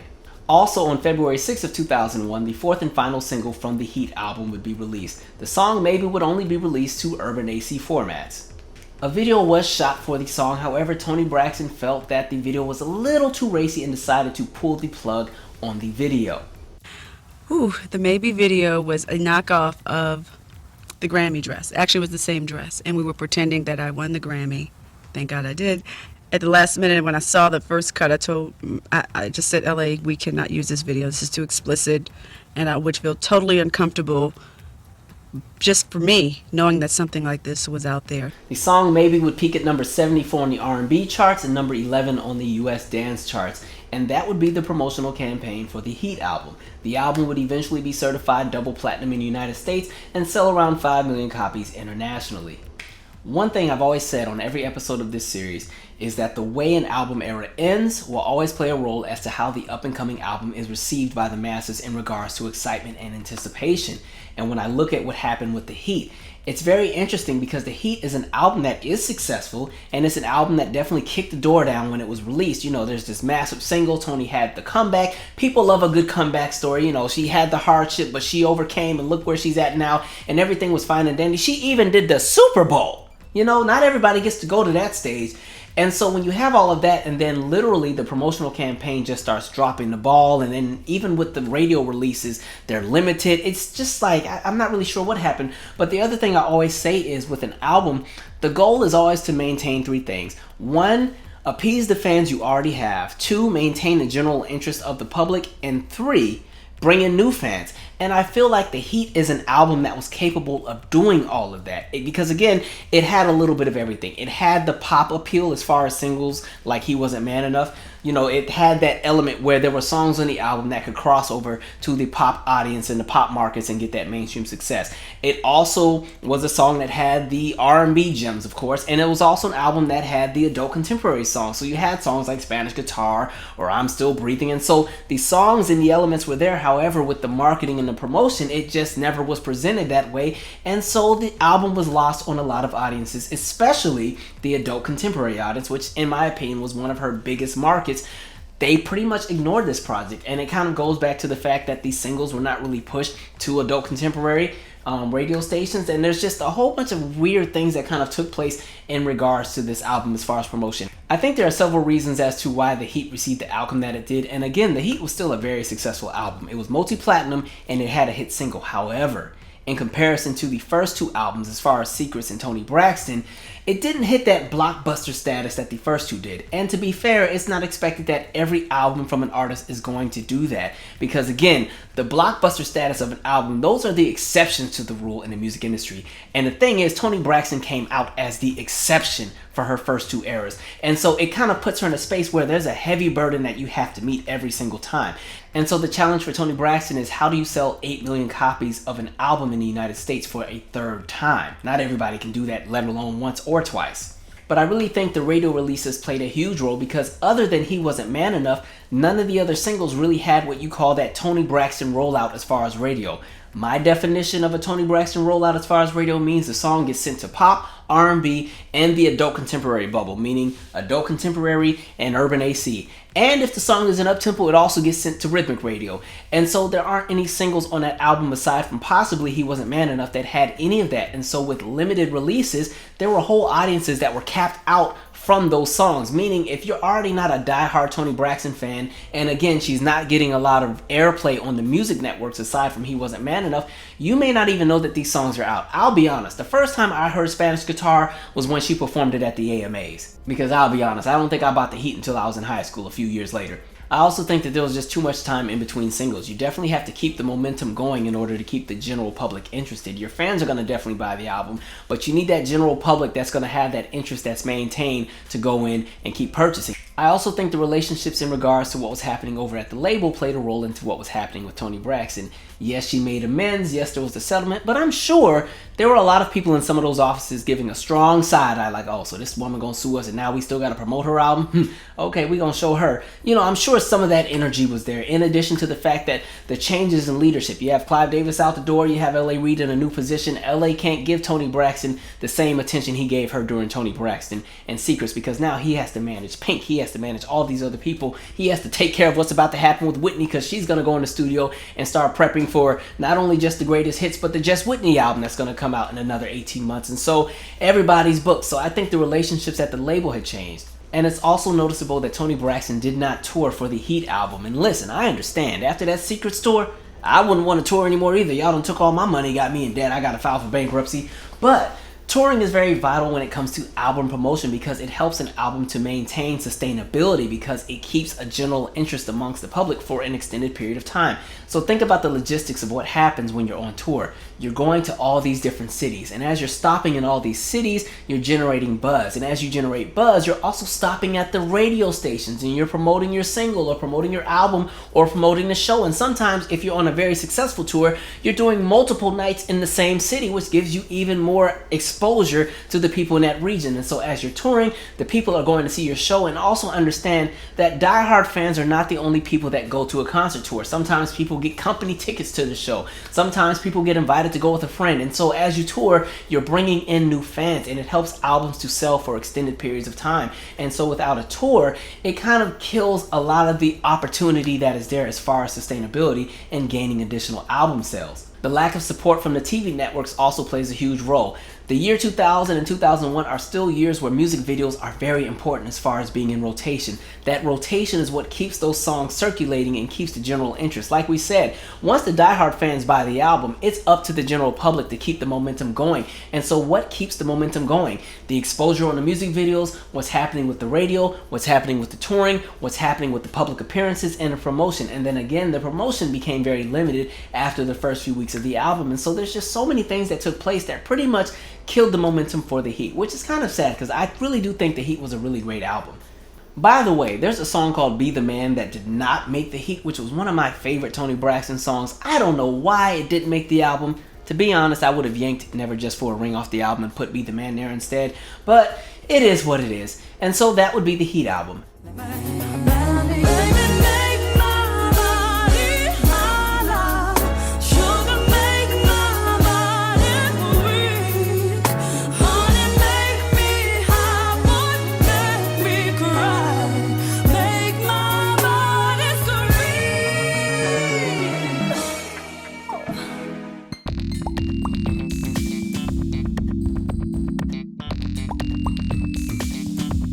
The rest of 2001 would serve as a very eventful time period for Toni Braxton. In April of 2001, she would marry her longtime boyfriend Kerry Lewis of Mint Condition. Also in 2001, she would star in the comedy Kingdom Come alongside actors like LL Cool J, Whoopi Goldberg, Vivica A. Fox, Jada Pinkett, Loretta Devine, Cedric the Entertainer, and Anthony Anderson. In October of 2001, Toni Braxton would also release the holiday album entitled Snowflakes. The album would only peak at 119 on the Billboard 200. However, the benefit of having a holiday album is the fact that the album is always going to resurface every holiday season. The album has now been certified gold. By the way, my favorite track from that album was always the remix version of Christmas in Jamaica. Shaggy's also on the song. Then in December of 2001, Toni Braxton would welcome her first son, Denim, into the world. In early 2002, Toni Braxton would return to the studio to begin the process of creating her next studio album, which at the time was slated to be entitled Amplified. From the jump, there were already concerns about the direction of the album, especially when it came to the leadership at the label. Barry Hankerson, L.A. Reid, and even Clive Davis, who was no longer in a capacity to have any say over what happened with Toni Braxton, were all in disagreement about the direction of the album. L.A. Reid wanted Toni Braxton to be a little bit more hip this go round, Barry Hankerson wanted Toni Braxton to work with more hip hop artists, and Clive Davis felt Toni Braxton should probably stay in the more adult contemporary lane. During the early stages of the recording process, Irv Gotti would be brought in to contribute to the production on the album. He was charging $250,000 per track when the album only had a budget of $2 million. This was something that sent L.A. Reid through the roof because he was trying to figure out exactly why somebody like an Irv Gotti was working with somebody like a Toni Braxton. He felt that those two ends didn't meet. Eventually, additional producers and artists would be brought in to collaborate with Toni Braxton on this project, including producers and acts like Babyface, Big Bert, Darkchild, Manny Fresh, Carrie Lewis, Tamar Braxton, Stokely, and Ivan Matias. L.A. Reid would also summon the production duo The Neptunes to contribute to the album. They would bring a song entitled Hit the Freeway. Now, Toni Braxton actually wasn't really crazy over this specific song because she felt there was too much emphasis on the production and not really the vocals. Though she did contribute creatively to the album, she did feel that she was being pulled in many directions artistically and felt she was being pulled a little too far into the hip-hop realms of entertainment. Then, just as the album was nearing completion, there was a leak. A song entitled No More Love found its way on the internet. The song was produced by Irv Gotti and also sampled Never Too Much from Luther Vandross. The internet reception to the song was very mixed and a lot of people kind of had like, this is cool, but we'll wait and see what else is on the album because I don't know about this one. This one kind of gives the essence of more of an album track. I think again it was a song that pretty much had more emphasis on production than the vocals, and it seems like the melodies and the music kind of just carry the song and not really Toni Braxton. Eventually the song would actually be scrapped from the album even though it was possibly slated to be the lead-off single for the project. The label would then decide to go with Hit the Freeway as the first single. Then in September of 2002, 1 month before the release of the first single in the initial rollout for the promotional campaign for the up-and-coming album, now entitled More Than a Woman, Toni Braxton would discover that she was pregnant with her second child. Very aware of the fact that it would be a challenge to promote the album while pregnant, Toni Braxton insisted that the album be pushed back to 2003 after the birth of her second child. However, Toni Braxton was told by Barry Hankerson that the label said, no, we're not changing anything. We already have everything locked in. We're going to release this album. So here's where we are. We have Toni Braxton who is getting ready to release another album. She's gone in a different direction creatively. It's almost like an extension of the Heat album, but even a little bit more hip-hop oriented. So the idea for the first single, which will be Hit the Freeway, it's not an adult contemporary song. It is an R&B song that has some hip-hop flavor, but it's also not a song that's very appealing to the pop markets. And normally, Toni's in a capacity where she can use her image to also help sell records and keep her name in the books because Toni Braxton is a sex icon. However, now that Toni Braxton is pregnant, this is going to change the outlook of the imaging in regards to how Toni Braxton is going to be received because sadly, in 2002, 2003, and even in modern times, pregnancy is not really associated with sex appeal in the music industry. In addition to that, the goal for this project was to push Toni to a younger audience. Like we've said earlier in this episode, Toni was always pushed as a very distinguished artist. Now, as we came into the Heat era, they found a way to kind of make her a bit more universally appealing with the release of the single He Wasn't Man Enough, and they wanted to continue in that same realm. The music industry was also shifting and gearing a little bit more towards the hip-hop direction, and they also wanted Toni Braxton to ride on that trend. Now that Toni Braxton is pregnant, there is a conflict because again, they have to go back to the drawing board and figure out exactly what will the image be for Toni Braxton. The promotional press kits for radio in regards to Hit the Freeway have already been packaged and are ready for shipment, and the label is not about to backtrack because they've already spent the money. This single is coming out. So what is Toni Braxton's team to do? Release the single, that is. On October 15th of 2002, Hit the Freeway would be released and would also feature the rapper Loon. The music video would be in pretty decent rotation on the BET network. However, MTV and VH1 were a little bit less enthused about the song, and it was not really a song that received a lot of airplay on the two networks. Hit the Freeway also wasn't really receiving a lot of radio play, and this was a challenge because again, Toni Braxton was moving further to a more hip-hop oriented sound. This totally abandoned the adult contemporary crowd, and like we said, that crowd already pretty much had been abandoned during the second half of the Heat era. Hit the Freeway would also have a pretty quiet reception over at radio, and this was a challenge because again, Toni Braxton was moving in a different creative direction. The label wanted her to be a little bit more hip, a little more youth oriented, and so they decided not to really pay attention to the adult contemporary market. So again, this was a song that would not find its way on adult contemporary radio stations aside from the urban AC formats. The song also really didn't connect with pop audiences, and really the support that was helping the song was coming from R&B radio. And here's the issue with that. If a label decides to release a single for an artist that already doesn't appease a good 1/3 of their listening demographic, which would be, for Toni Braxton, the adult contemporary market, that means that the interest and the pull from the other markets that would support the song have to be so strong that the artist would not feel the effect of not having the support of the adult contemporary market. However, because Hit the Freeway is not catching on at pop radio, and it's a little slower at R&B radio, it's not necessarily catching on anywhere, so the song is doomed to fail, sadly. Then, to make matters worse, Toni Braxton unfortunately began to have complications with her pregnancy. During her first trimester, she kept having preterm contractions and almost lost the baby. This put her in a predicament where she eventually would have to cut down travel and promotion for the album and pretty much go on bed rest in order to ensure that she would have a healthy delivery. For the label, this would be a disaster because now they would have to restructure the promotional campaign on top of the fact that they already have a single that's not really doing that well over at radio. Toni Braxton would have to cancel appearances for shows and events like the David Letterman Show, the Tonight Show, the Macy's Day Thanksgiving Parade, the Today Show, and even the Christmas tree lighting ceremony at Rockefeller Center. The label decided the best option would be to shift more so to online content in regards to promotion. Now, the internet of 2002 was not the internet of 2022. This is when people still had dial-up depending on how much money they had. Some people had broadband, but many still had dial-up. And so a lot of times when it came to accessibility, there would be limitations. However, they will continue to promote the album on outlets like AOL, BET.com, VH1.com, MSN, and Oxygen. And then there would be another event that would have an effect on the rollout and promotional campaign for the up-and-coming More Than a Woman album. In October of 2002, Jay-Z and Beyonce would release 03 Bonnie and Clyde. The song would sample Tupac's Me and My Girlfriend. There was just one problem. Toni Braxton had a song on her album entitled Me and My Boyfriend that also sampled Tupac's Me and My Girlfriend.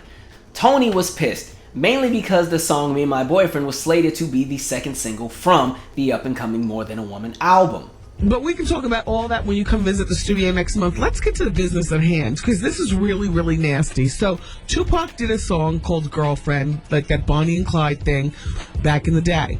Right. And apparently you did that song, and you were set to have Gotti on it with you, right? Right. Because we have a copy of it here in the studio. You know what's on the album is just me singing it, but the remix would have been with Gotti rapping on it. Yeah. Yeah. And so it's my understanding that you somehow, well, Kevin Lyles from Def Jam got his hands on it and passed it along to Jay-Z. You know, I don't know any of the semantics of how it happened. I'm hoping you could tell me that. So if that's one of the rumors, I'd like to know if that's true or not. But all I know is I hired Gotti, which is through Def Jam, and all of a sudden, you know, Beyonce and Jay-Z did it. Which I was really disappointed because I'm huge fans of both of them.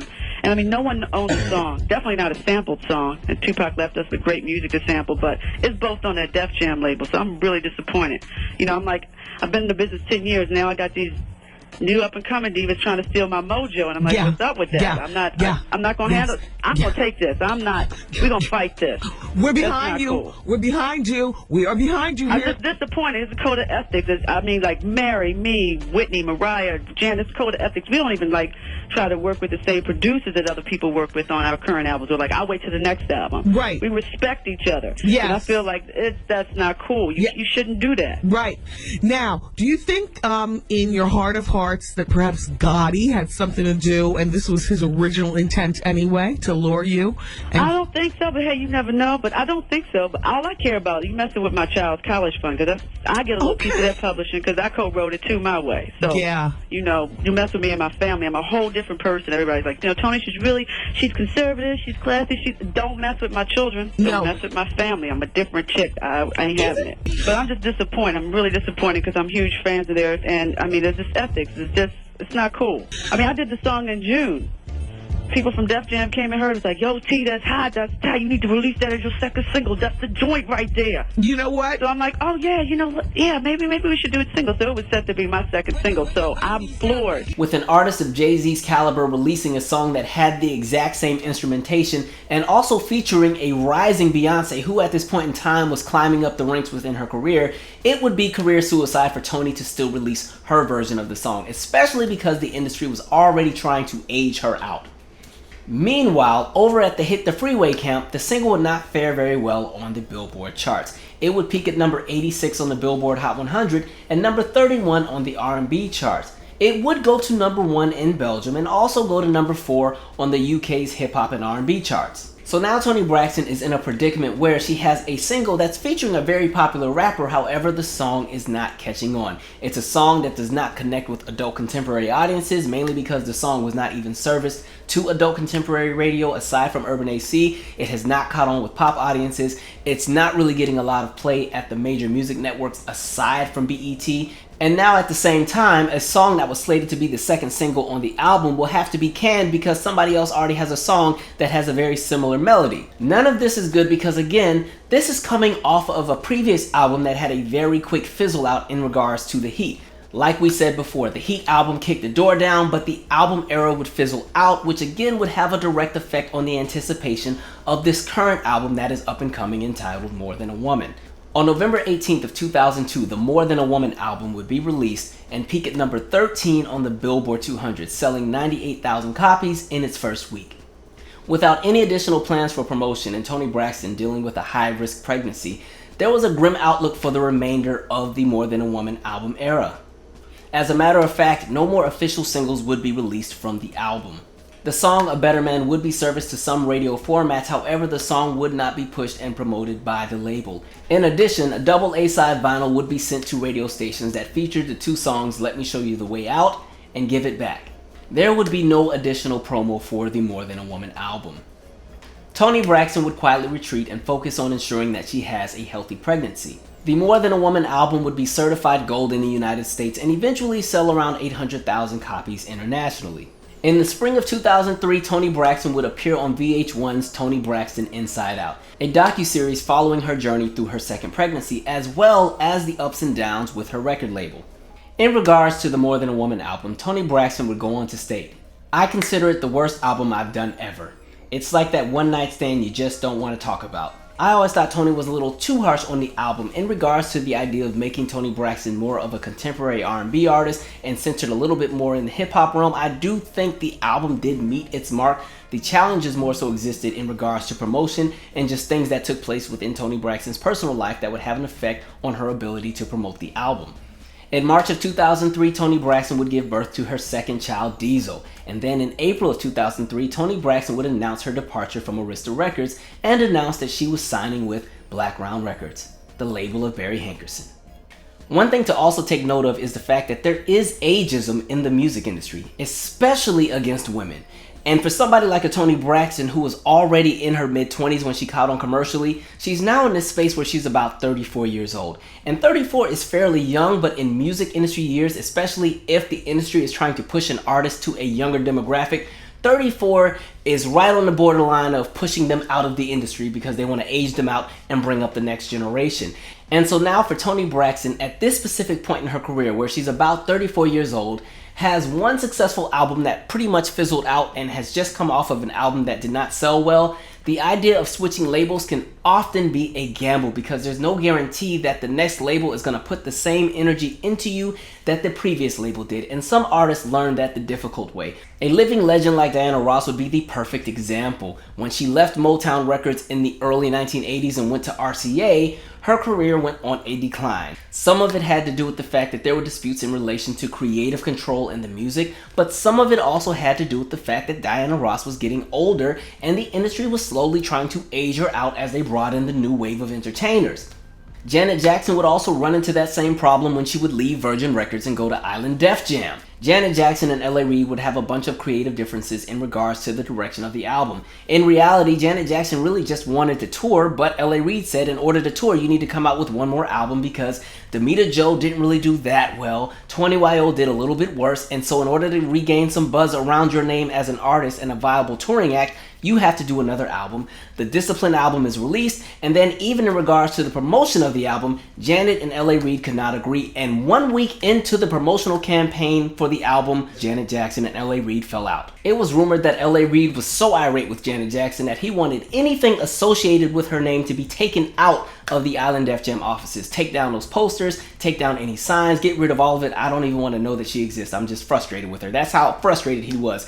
And the issue was the fact that at that point in time, Janet Jackson was 42 years old. Again, the industry is not very fair and kind to older artists, and they already want to phase different artists out. And when an artist switches labels after already having albums that do not fare well, there's no guarantee that they're going to be able to pick up the steam that they once had during their peak. Now, to be fair, this is not the case for everyone. Tina Turner was very successful when she switched over to Capitol Records from EMI. Now, EMI and Capitol Records are already indirectly tied together. However, it will be Capitol Records that would release Private Dancer and reintroduce Tina Turner to the world as a global superstar. By switching to Blackground Records, Toni Braxton was taking a major gamble. There was also no guarantee that a smaller label like Blackground Records would have the same operating budget as a label like Arista, which was much bigger and had a larger roster of artists. Salt and Pepper would learn that the hard way after switching to Red Ant Records after the success of their Very Necessary album. Shortly after the group signed an $11 million record deal with the label would eventually go bankrupt right during the middle of the promotion for the brand new album.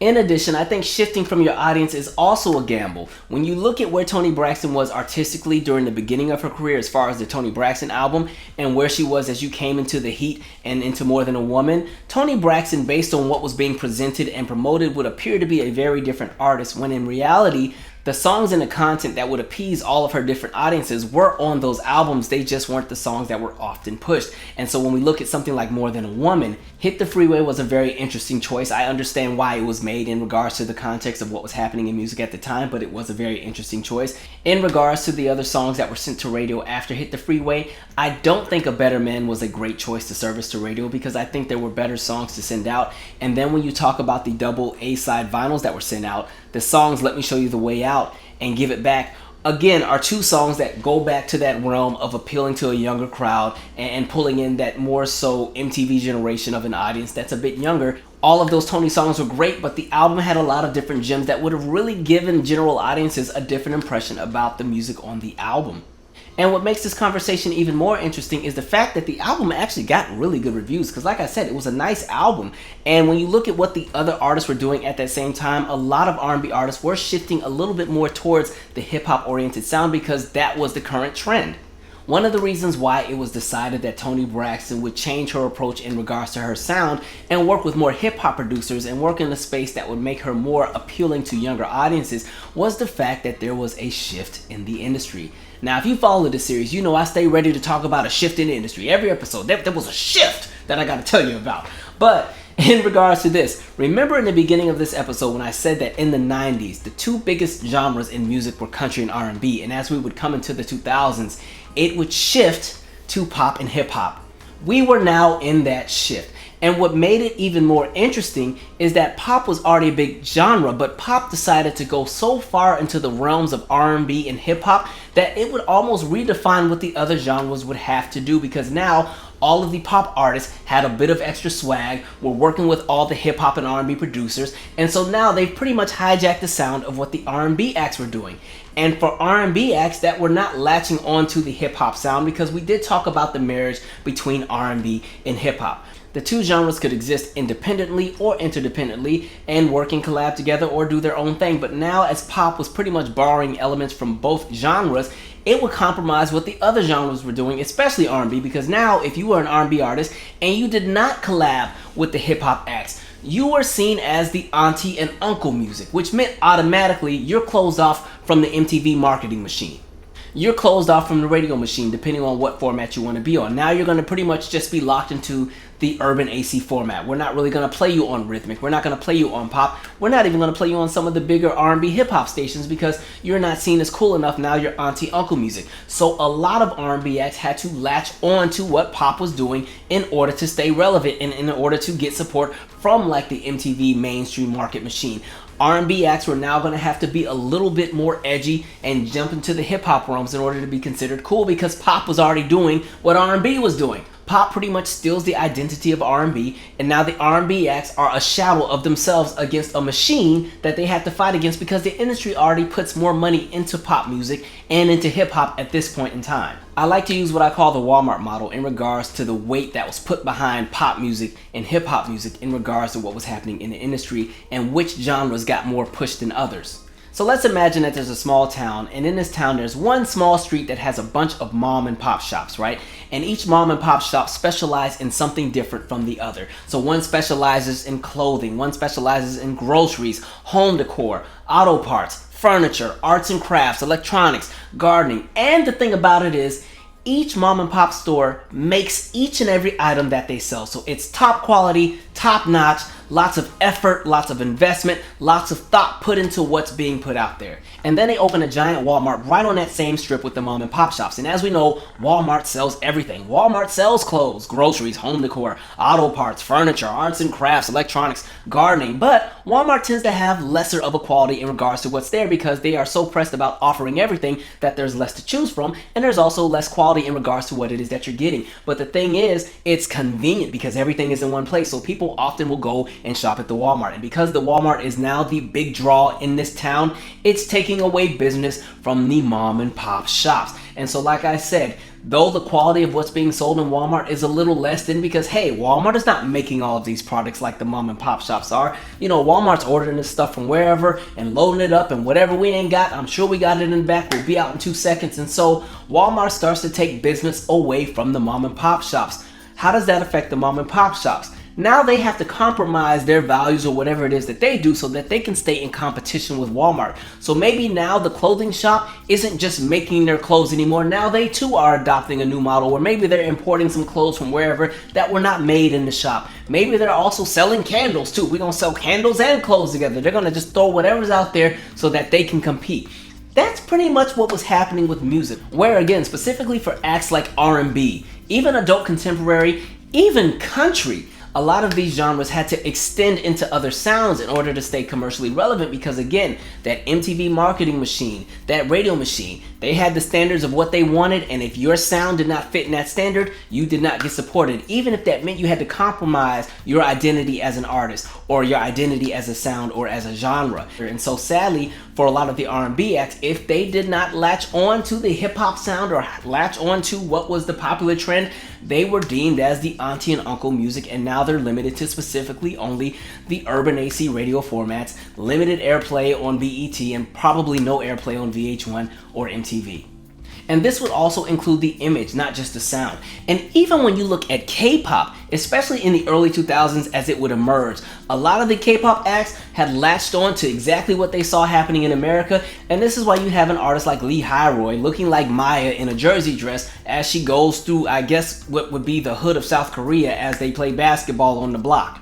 And this is not saying that it's a bad thing for there to be a relationship between R&B and hip-hop, because there honestly has been one since the late 1980s. However, once the pop machine got into the mix of all of that, it became the standard where R&B as a genre can no longer exist commercially without the support of hip-hop. I think we're starting to see that trend shift just a little bit, because now you're starting to see a few more R&B acts kind of break out into their own space. Giveon would be a great example, where he makes R&B music that's rooted in R&B, and there's not really a lot of hip-hop collaborations or pop-oriented sounds. He's more so doing his own thing, and pop radio is actually receptive to it. So maybe you're starting to see that trend shift out, but literally that's been the trend for almost the last 20 years, especially as we saw a lot of genres merge, where now you almost have this hybrid of pop, hip-hop, R&B, and whatever's popular just be pushed as mainstream, and if you don't fall into that, kudos, good luck to you. 2002 and 2003 would serve as years where we saw a lot of R&B acts go through a major decline because again, the industry shift affected a lot of people, even acts that did somewhat try to latch onto what the current trend was.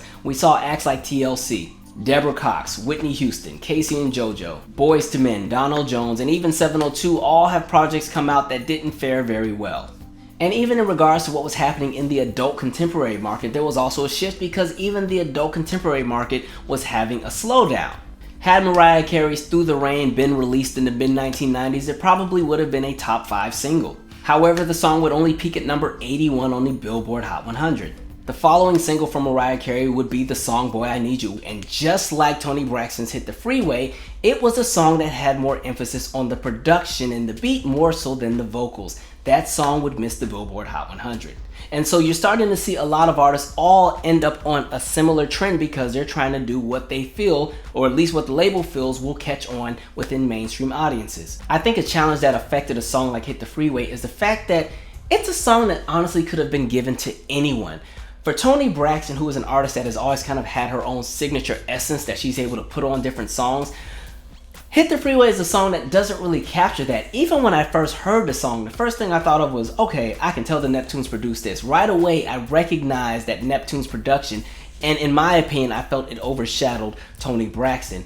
And that's not a bad thing as far as the production, but Toni Braxton, like I said, has always had her own signature essence. And so I think Hit the Freeway could have gone to anyone. If I take an artist like Mary J. Blige and I go back and revisit most of the songs on the Share My World album, those are songs specifically for Mary J. Blige.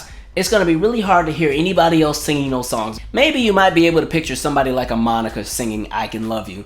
But honestly, the songs are literally crafted specifically for Mary J. Blige. I'm not sure if the Neptunes really had that song crafted for Toni. If you follow my R&B is Dead series, I've always said that a lot of really big hits have a formula that has 3 components to it. Component 1 is it's a song that's very in your face. It commands your attention. As soon as you hear it, you know it's something that you need to stop and listen to. It shakes the table. It brings a new energy. It's just something that's different and it stands out. It's just boom. As soon as you hear it, you're hit with it. Your ears are not bored. The second component is that there's a very catchy melody or a catchy hook, something you can sing along to, something that is ear candy, something that you want to hear again, something that you can't get out of your head once you've heard it, and you got to go and figure out where you can purchase it or stream it or listen to it again. And the third thing is a unique vocal delivery. And when I say unique vocal delivery, it doesn't mean that you have to sing like Luther Vandross or Whitney Houston or Phil Perry or Rochelle Farrell, but it's more so that the vocal delivery is something signature to that song that stands out. And so an example can be something like even a Macy Gray, I Try, all right? It's a unique vocal that stands out, and it makes Macy Gray stand out from everybody else because it's a very unconventional vocal delivery. And then you add the fact that the hook is kind of catchy and it's a song that stands out. Boom, Macy Gray has a hit. You can use something like Khalees Milkshake. Again, when we're talking vocal delivery, it's something that's different. She's not even really singing on the song like that. That hook is her really talking in this very animated, whimsical voice that captures your attention. The beat is very in your face. And again, that hook is something catchy that you, oh, okay, my milkshake, okay, all right. And so before you know it, there's a hit. With Hit the Freeway, I'm not sure if it meets all 3 of those components. I do think the production is a very in-your-face production. It captures your attention. It thumps in the car. It sounds really good. And by the way, I do like the song. I'm just saying as a first single, I understand maybe why it didn't catch on. But as a song in regards to production, it is something that is in your face and will capture your attention. When it comes to the hook, I think the hook is just something that's a little too safe and a little too familiar for what was happening in 2002, 2003, and even 2001. When I heard the hook, I was like, okay, I feel like I've almost heard something like this before from someone else, but I can't figure out who. And so the hook doesn't really pull you in. And when I'm talking about the hooks, like if we just compare, like you pull a song like Toni Braxton's You Mean the World to Me. Okay, that is a hook that pulls you in. You're going to sing it to the top of your lungs, and you're going to feel every word that she's saying, and then you're going to start the song over because now all of a sudden, even if you haven't even been in that kind of relationship, the song has taken you there, and you somehow think that you're singing to somebody that you've never met. Okay, that's what I mean in regards to a hook that pulls you in. A hook that's catchy, a hook that's memorable. I'm not sure if the hook on Hit the Freeway does that. I do think having Loon on the song was a bonus in regards to opening the door to mainstream outlets as far as success in marketing, because now Loon adds some extra street appeal and extra appeal to younger audiences. And so yes, that should have opened the door for networks like MTV and even radio to be a little bit more receptive, because at that point in time, Loon was a really hot artist in regards to marketing and in regards to popularity.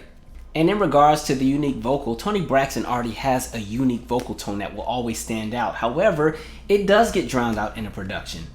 Another setback would be the fact that, again, Toni Braxton would not be able to tour. Like we said, touring is very vital in regards to album promotion, and now Toni Braxton has gone 2 albums without a major tour.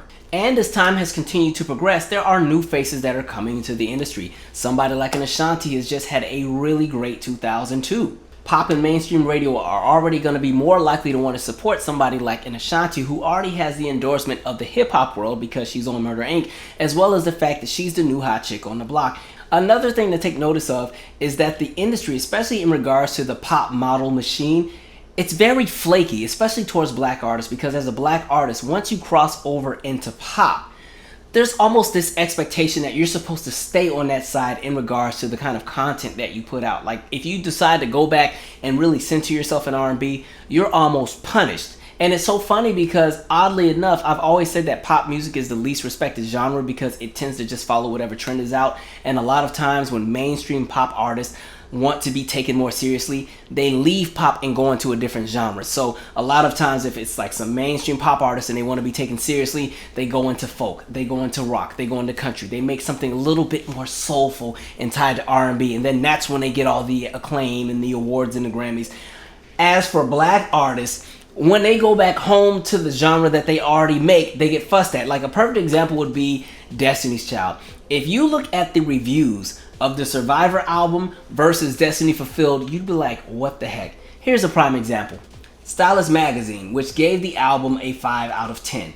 Unlike many R&B artists, Destiny's Child are actively bad at singing ballads, which mostly turn out mawkish, aimless, and dull. New York Times, which again, another 5 out of 10. A surprisingly perfunctory disc that never quite justifies its existence. Dot Music, which again, another 5 out of 10. And the bald fact is that Beyonce and her handmaidens are utterly incapable of faking sentimentality. Q Magazine, which gave the album a 4 out of 10. It's disappointing to find a glut of songs seemingly calibrated to appease the demographics. Uncut Magazine, a 4 out of 10. Feels for the most part like a vanity side project from Beyonce's solo career. Old Tiny Mixtapes, which gave the album a 2 out of 10. Destiny Fulfilled starts off pitifully and only gets worse. All Music, which gave the album a 5 out of 10. The album winds up sounding too reserved and heavy-handed, which makes it a disappointment, not only compared to what the group has done before, but also to what the girls have achieved outside the group. E! Online, which gave the album another 5 out of 10. The first word that comes to mind while listening to Destiny Fulfilled is boring. Rolling Stone, which gave the album a 2 out of 5. Despite a handful of strong cuts, Destiny Fulfilled sounds like the kind of album you make when you're saving your best material for your next solo album. AV Club, which gave the album a 2 out of 5. Destiny Fulfilled sounds distant and detached, and its pronounced ballad fancy only occasionally raises a flag for the group dynamic it serves to restore. The Guardian, which gave the album a 2 out of 5. Once you get past the first two songs, the fantastic Legs in the Air, Lose My Breath, and the Juddering Soldier featuring rapper Lil Wayne, you're stranded on a huge landmass of ballads. Another review would say, the rest of Destiny Fulfilled is more or less substandard ballad glue. Such obvious filler. The album should have been called Contract Fulfilled. The most that can be said for it is that at least it puts to rest the debate about whether Destiny's Child are as groundbreaking as the other notable trio, TLC. On this showing, they're not as groundbreaking as the 3 Degrees. Another review would say, no amount of girl power rabbling rousing can disguise the fact that the songs are wet paper bag weak, giving the impression of 3 bored young women dozing off at a slumber party, whining in their gym jams about men who done them wrong, or men who done something else wrong, or just men doing wrong, period. The new material is even worse when men have done something right. I can't believe it when Destiny's Child performed Cater to You at Earl's Court. I thought this was the kind of song bands recorded by mistake, then hit guiltily in the attic like the Royals used to do with subnormal family members. Beyonce warbling away about wanting to fetch her man slippers, run his bathwater, undo cufflinks, and brush his hair. My commiserations, I didn't know Jay-Z was paralyzed. Meanwhile, rolling yodels, when you come home late, tap me on my shoulder, I'll roll over. Maybe if she didn't wake up, he could still roll her over. That would be just as romantic. What I'm getting at is this. For a lot of R&B fans and diehard Destiny's Child fans, that album is seen as one of their best pieces of work, mainly because of the vocal arrangements, the song structure, and the fact that there's a lot of great gems on the album. Some would say that it's better than The Writings on the Wall. However, you've seen the contrast with those reviews that I just read coming from a lot of pop critics. And so for a lot of R&B artists, there's often a challenge of, do I stay true to my artistry even though I've crossed over, or do I more so latch on to what the mainstream wants so that I can keep that mainstream success? Toni Braxton at one point in time was one of the biggest artists in the world, and she had the eyes of many. And it's almost like as she went further into her career, she got punished for making R&B music, because now she was no longer seen as a viable pop star. So why make pop music, because it's not going to cross over? So as she makes these R&B tracks, they too are ignored by the mainstream pop audiences. Fortunately, she has a strong R&B following in regards to her fan base. As a body of work, I do think that the More Than a Woman album was pretty decent. It has its hits, it also has its misses, but it does have a lot of gems, and I do think it still has enough songs that positively contribute to Toni Braxton's catalog. As a listener, I'm more of a fan of the second half of the album than the first half. In the first half of the album, that's when they front-loaded with the more so contemporary tracks that were more so geared at younger audiences. The opening would be the song Let Me Show You the Way Out. I do think it's a decent song. It has enough kick. It's a great introduction to open an album. It serves its purpose. Give It Back featuring the Big Timers might honestly be one of my least favorite from the album. It's not a bad song, it's just a song that I think kind of gets a little dated and kind of gets trapped inside of 2002, but it fit for the time that it was released. A Better Man is also an okay song, but I did think there were better mid-tempos and slow jams on the album, so that was one of the songs I didn't play as often in comparison to some of the other tracks. Hit the Freeway I think is a great song, I just don't think it was a strong song to lead off an album. I really enjoyed the production on Lies, Lies, Lies, and it is a song that definitely captures your attention. Critics really didn't like the song, but I thought it was a fairly decent song. Rock Me, Roll Me is one of my 3 favorite songs off the album. It doesn't even require her to do a lot vocally, but it really highlights her tone and the beauty in her voice, and it's just a smooth song. It's a smooth groove. It's one of those songs you drive to at 2 in the morning when the moon is glowing, and it sets that vibe. That's a really great track. I love the production on that song. Selfish is actually my favorite song off the album. I think had the label let Toni just push the album back and then they actually tried to push this as a single after the lead-off single, I think it would have actually had a viable shot at being successful. I think R&B would have definitely supported the song. I think pop radio might have even been supportive. I will say, if somebody else sang it, it would have been a top 10 hit. However, we know pop radio was being real fickle with Toni at this point, but I do think it would have done somewhat well at pop radio. I think adult contemporary would have appreciated the song. It's just a song that really fits the essence of Toni Braxton. Great vocals, great background, the lyrics are amazing. It's a song that connects, and it's a song that sits comfortably in her catalog of music. Do You Remember When is a nice mid-tempo song. I think it's a song that fits for 2002. It's not one of the songs I play as often in modern times, but it does fit for 2002, and I think it was still a decent R&B song. It just, to me, sounds like a lot of R&B songs that were out around that same time. It reminds me of TLC's Good Love. I always thought the song Me and My Boyfriend was a great track. If I was Toni, I would have been petty and still put it out, just because. It could have been like the song I Got the Power. Remember, there were 2 acts that had almost the same song that were out. It was Snap and it was Chill Rob G. I would have still put it out because I think it was a great song and it fit for what Toni Braxton was doing. I think that's a great song that really highlights Toni Braxton as an artist, and so it's a song that when you hear it, it's like, yeah, that's definitely a Toni Braxton track. That kind of fits around that signature Toni Braxton sound, especially the Toni Braxton sound of the 2000s. Tell Me was a great track. It had the Anita Baker Sweet Love sample, which was really great because people often compare Toni Braxton to Anita Baker when she first emerged anyway, but I thought it was a great song. Great arrangements, great production. She sounds smooth on it. The thing about this album is Toni's not doing a lot of heavy belting, but she's more so riding the song and letting her voice almost be the instrument as she carries the melody. I think that's what makes a lot of the mid-tempos and the slow jams on this album stand out. That's why I said I really like the second half more than the first half, because that's when you really see Toni Braxton in her element. I think vocally one of the strongest songs on the album is And I Love You. It's a song for me that I think really just captures where Toni Braxton is with her chest voice. It also kind of reminds me of like the Isley Brothers, Busted. It kind of has that same kind of energy in regards to production. And the album would close with the song Always, which is one of my 3 favorite songs on the album. Again, it almost has that same kind of essence as Rock Me, Roll Me, where the production is really smooth. It's a smooth groove. She has a really pretty light layered vocal that kind of just rides the beat. And like I said, she uses her voice almost as an instrument. And so those are the songs for More Than a Woman. And like I said, I think it was a decent body of work. Toni Braxton would spend the second half of 2003 starring in the Broadway production Aida from June through November. Y'all want to know something that's also crazy around this time? This is also the time period where Toni Braxton starts to realize that, hey, she might have just been a little bamboozled by Barry Hankerson in regards to what happened with her exit from Arista. One of the main reasons why Toni Braxton left Arista, in addition to the issues with promotion, was that she was hearing rumors that she was going to be dropped from the label. Barry Hankerson told her that they were getting ready to drop her. And as Toni Braxton was trying to make those calls to people up top, she often couldn't get through, and one of the issues was she could never get in contact with L.A. Reid, and so she honestly did feel that, hey, maybe they are about to drop me because I'm being treated the same way I was treated during the bankruptcy.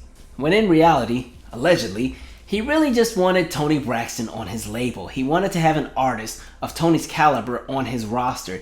And so Barry Hankerson really didn't mind burning a few bridges and destroying a few relationships over at Arista if that meant that there would be a better chance for Toni Braxton to move over to Blackground. Toni knew this around this time and realized she needed to get from under Barry Hankerson. However, she's now under contract and she needs to start on her next album entitled Libra. Toni would meet with Barry Hankerson and then decide that, listen, if I'm going to be on your label, I have to have a different manager. You cannot manage me and run the label. It's already going to be a little chaotic. Barry Hankerson wanted to fight her on it, but in the end, Toni got her way and she brought in an additional manager to help manage her career. Barry didn't like this, by the way. Toni Braxton would begin work on the Libra album, which initially was called Rebel, around 2004. Just like The Heat, Toni Braxton would have a hands-on approach with this album. Some of her favorite tracks she remembers recording would be songs like Please, Shadowless, and Trippin.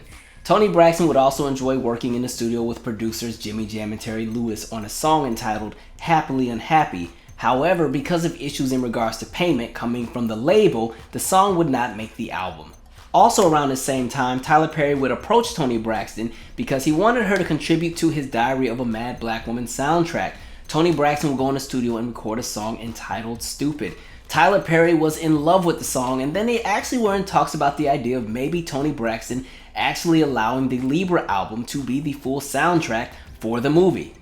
Kind of like Gladys Knight with Claudine. However, Barry Hankerson said absolutely not. We will not be splitting profits for an album that I financed to go into pockets for somebody else. That's not going to be a thing. However, you can do the little stupid song that you wanted to do. That can go if you want to do that. And then things only get crazier because literally 2 days before the release of Diary of a Mad Black Woman, and at this point, the movie has been filmed, it's been edited, it's been reviewed, the score is finished, the music that's in the movie has been featured, everything is all good, the song Stupid appears in the film. Barry Hankerson decides, I don't want the song in the movie. I don't want it to be a part of anything. It's my property. It's going to be with what we do over here at Blackground. You need to take it out of the movie. And so this causes a firestorm of drama between Lionsgate, Tyler Perry, and Toni Braxton's management.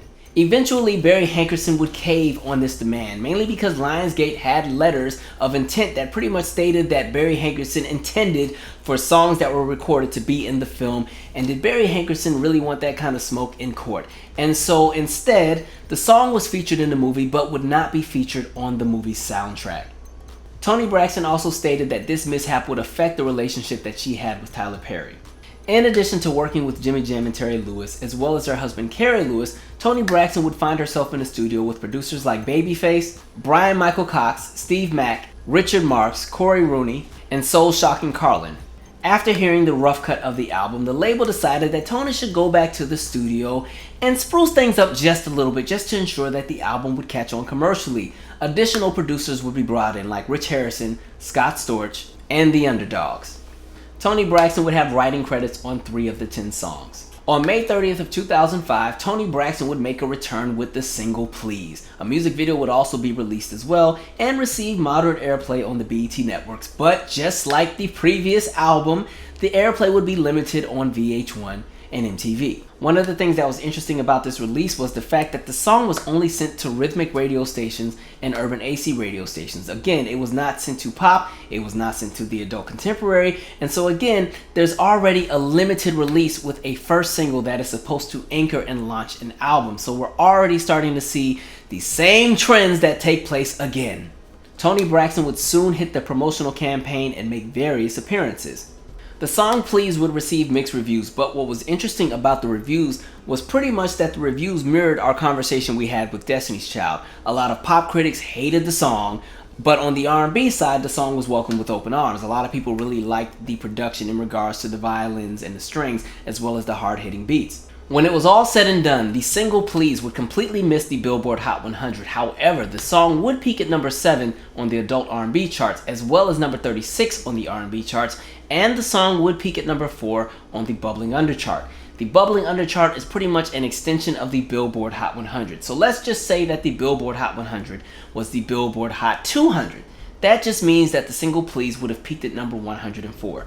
The interesting aspect in regards to what was happening with the song Please on the charts is the fact that the song did exceptionally well on the Urban AC formats. That's why the song peaked at number 7 on the adult R&B chart, because that specific chart more so highlights what's happening with the Urban AC formats. However, when you look at the larger umbrella of the R&B hip hop chart, that's the chart where the song peaked at number 36, there are more genres represented under that category. And so you have R&B, you have the adult R&B, you also have hip hop, and you also have music that may not necessarily be R&B or hip hop, but it's popular to those audiences. So something like a Gwen Stefani, in regards to what she was doing in 2005, was pretty popular, and so some of those songs were also peaking at the R&B chart. So it pretty much makes a larger pool of music that Toni Braxton would have to compete against in order to have a chance at charting high on the R&B charts. However, Toni Braxton is not getting the support at Rhythmic Radio. She's not really getting a lot of TV support in regards to the music videos, and so really her bread and butter is the Urban AC formats, but that's a small fraction of the radio market. And again, even the R&B hip hop charts is a smaller fraction of a larger chart, because again, once you get into the Billboard Hot 100, you can have a song be number 1 on the R&B hip hop charts for weeks and never make it into the top 20 on the Billboard Hot 100, depending on what's happening in music, how the industry is structured, you know, what's the popular trend, what's happening in regards to streaming in modern times, or back then, what's happening in regards to radio. And also single sales. And so I think Toni just needed more support from the other formats. The support was there from her most loyal audience, which was the Urban AC, or as you could say on the charts, the adult R&B audience. The next single would be released on September 25th of 2005, entitled Trippin, That's the Way Love Works. The single would only be sent to Urban AC radio formats, and no music video would be released. So here's what we are. When Please was released, there was a music video. It may not have necessarily received a lot of heavy rotation on the TV networks, but it was something that was on TV. So some random person in Ohio or Montana or Hawaii or somewhere even in Canada, when they're flipping the channels, hey, Toni Braxton just might be on their TV, and then boom, they may like the song, and hey, all of a sudden I have some interest. I think I'm gonna go check out what it is she's releasing. In addition to that, the song was also sent to Rhythmic Radio and Urban AC. Rhythmic is a larger fraction of the radio market and is more accessible across the country. One of the challenges that happens with something only being sent to the Urban AC markets is that there are some states that don't even have Urban AC radio stations, because it's more so a format that's concentrated in one pocket of the country, mainly the southeast region of the United States. There's also some Urban AC stations up and down the mid-Atlantic and some in the Midwest, but once you start getting further out west, you start to lose traction in regards to those stations and those formats. And so now we get to the second single, Trippin, That's the Way Love Works. There's no video, it's not sent to Rhythmic, and mind you, the other songs weren't even sent to pop either or the larger stations, and so now this single is only being sent to Urban AC formats. And like we said, Urban AC is one fraction of the radio market. So automatically, the song Trippin, That's the Way Love Works automatically is set up to not really gain a lot of traction at radio. And the problem with that is Toni Braxton is getting ready to release an album. The anchored single missed the Billboard Hot 100, and that single specifically had a larger release than the second single, which is now very limited. And so there's not a lot that's really going to push this album in regards to capturing the attention of the general public. However, the good thing is Toni Braxton, just like I said in the Janet Jackson episode, Toni Braxton is an artist that can sell records just on her name alone. But the issue comes more so when it gets to the conversation of sustainability. And how long can your music resonate with the general public if it's not something that's constantly on the radio, if it's not on the airwaves, and honestly, the only time people are going to hear it is if you just so happen to catch her promoting the song on television, or you just so happen to be in a space where somehow the songs were playing. And so that was the issue that Toni Braxton was running into. On September 27th of 2005, Toni Braxton would go on to release her 5th studio album entitled Libra. The album would debut at number 4 on the Billboard 200 and sell 114,000 copies during its first week. The interesting thing in regards to what was happening with Libra is the fact that even though there wasn't a lot of major support from radio or from the major music television networks, the album still did generally well. And I think that's mainly because, again, the content on the album, which we'll get to, was something that was more so centered towards her audience at that point. At that point, it was more so accepted that Toni Braxton, like I said, her main audience was going to be the adult R&B audience. And so something like Please resonated with that audience. Trippin', That's the Way Love Works did somewhat of the same. And in addition to that, Toni Braxton was able to actually promote this album because she wasn't on bed rest. And so she was able to make appearances. She could do the Tom Joyner cruise. She could go on the Ellen show. She could do Good Morning America. And so there was some promotion for this album. And like I said, Toni Braxton is still a superstar. She may not have the same push that she once did years earlier, but when people see her name or see her on TV, there's still going to be an interest because people remember how good her music makes them feel. And so Libra actually is off to a fairly decent start.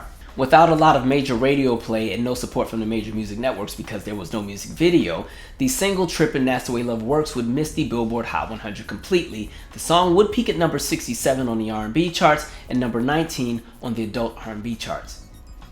The thing that was always so disappointing in regards to what happened with Trippin', That's the Way Love Works is the fact that I really do think that had the song been pushed, it could have been a really big hit for Toni Braxton because it fit the mold of what was expected from somebody like a Toni Braxton, and it also would appeal to many different audiences. Had that song had pushed, it would have definitely been something appealing to the pop markets, to the R&B markets, as well as the adult contemporary markets. And so when you look at also what were some of the big hits within that same 15-month period, Mary J. Blige would have a massive comeback with the single Be Without You. Mariah Carey would have a massive hit with We Belong Together. And I feel that a song like Trippin' sits right there on the shelf with those two songs in regards to quality and in regards to something that's just appeasing to the ears. And so it always sucked that that song didn't catch on. I hated that there was no video for it. Toni would perform the song at different events and different promotional, spaces, but the song just unfortunately was not that hit that it should have been. And I really think that was a really great single, and they really dropped the ball on that one. I think it goes back to what I was saying earlier, where again, when you're on a smaller label, the budget sometimes is limited, and sometimes you've already put all the money into the rollout and there's no money for a music video. The last official US single released from the Libra album would be the song Take This Ring. No music video would be shot, and again, this would be a song that would have a limited radio release. Sadly, the song would only peak at number 12 on the bubbling undercharts. And again, the label pretty much dropped the ball with the single, which is very frustrating because I'm not gonna lie, Take This Ring went to number 1 for about 29 weeks in my house. I played that out, okay? That was a song I couldn't get enough of when it dropped. And so it was just so draining to watch so many great singles all pretty much get lackluster treatment. And I think had Libra been released on a larger label, or a label that had a budget, and a label with somebody that didn't burn so many bridges in the industry in regards to somebody like a Barry Hankerson, I do think that something like Libra would have been more successful, even though I think the album actually was successful. It would go on to sell about 700,000 copies internationally and be certified gold in the United States. And I think for an album that had literally no successful singles and pretty much sold off of Toni Braxton's name, I think it's an album that did very well because, again, it was an album that was closed off to the pop markets, to the mainstream markets. There weren't a lot of music videos. There wasn't a lot of heavy radio promotion. And I just know Black Round didn't really have the money to push the album because they couldn't release it over in Europe until they partnered with another label on that side entitled Edel Records. And the lead-off single would be a song entitled Suddenly that did not appear on the US release. Another single entitled Time of Our Lives would also be released. However, in addition to the music, there was one additional great thing that came out of the Libra era. The Libra Tour. From March through July of 2006, Toni Braxton would embark on the Libra Tour. This tour would have 28 dates in the United States and Canada, and she would close the tour at the Essence Festival.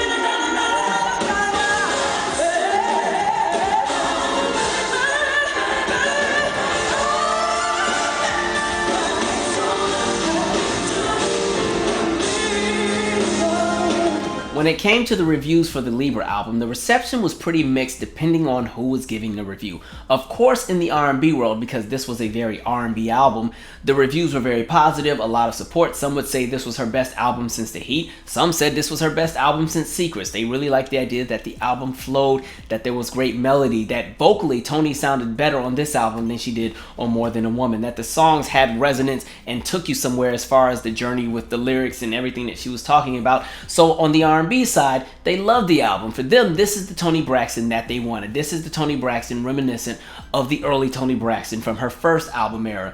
And so when you got to the pop side, pop critics were looking at this album, which again was an R&B album, through a pop lens. And so they couldn't quite connect with a lot of the songs. And songs that for them, they just couldn't even figure out how to clap to, like a Take This Ring, they weren't too fond of. And so again, you kind of saw where that divide is in music, where sometimes things that are brilliant for one community, other communities can't quite understand, and then years later they're like, oh, actually we got it wrong, this was brilliant. Because now when we fast forward, Libra actually gets a lot of acclaim today in modern times.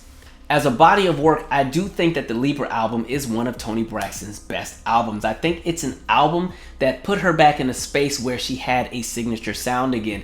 Me personally, the Libra album is in my top 3 of the Toni Braxton albums, and sometimes it moves up to top 2. I'm not sure if it's going to dethrone my number 1, which is the debut, and I'm not fighting anybody who disagrees. The number 1 Toni Braxton in my world is the debut, and then Libra normally goes back and forth with Secrets.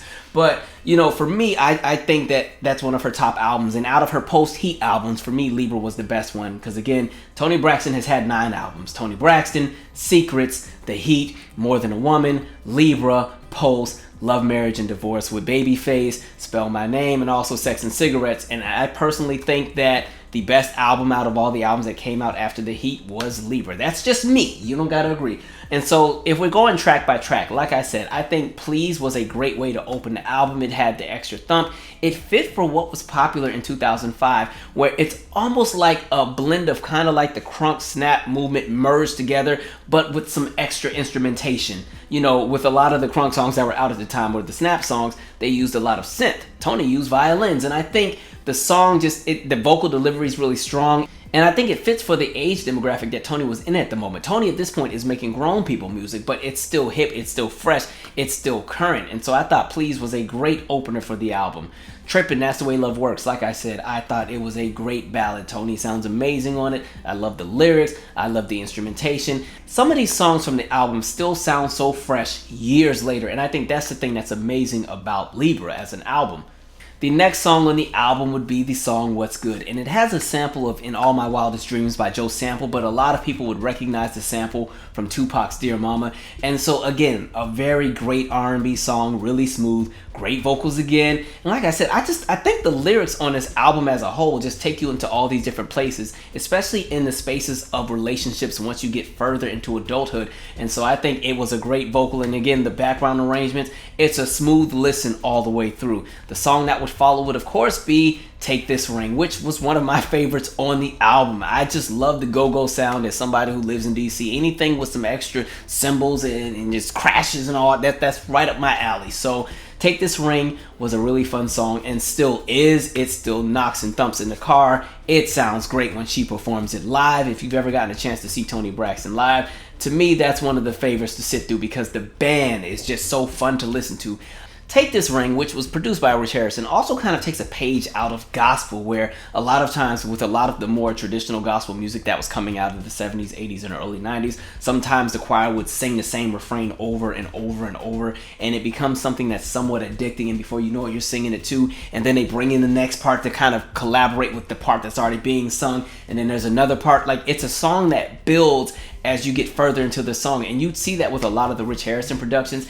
And remember how I said with Hit the Freeway, I felt that the production overshadowed Toni a little bit? The interesting thing with Take This Ring is, Take This Ring to me is a really big production, really loud, lots of brass instruments, but Toni doesn't get drowned out on the song. I feel like Toni owns the song, and it's Toni's song. And even though Tamar is very present in the background vocals and you hear her all through the song, you still feel like Toni put her signature twist on the song. And that's what I think really works when you can have great producers work with a great artist and everything just meshes well. That's what makes a song really work and connect. I think that's one of the reasons why Take This Ring is one of my favorites. It just has a great shelf value. It still sounds fresh, years later.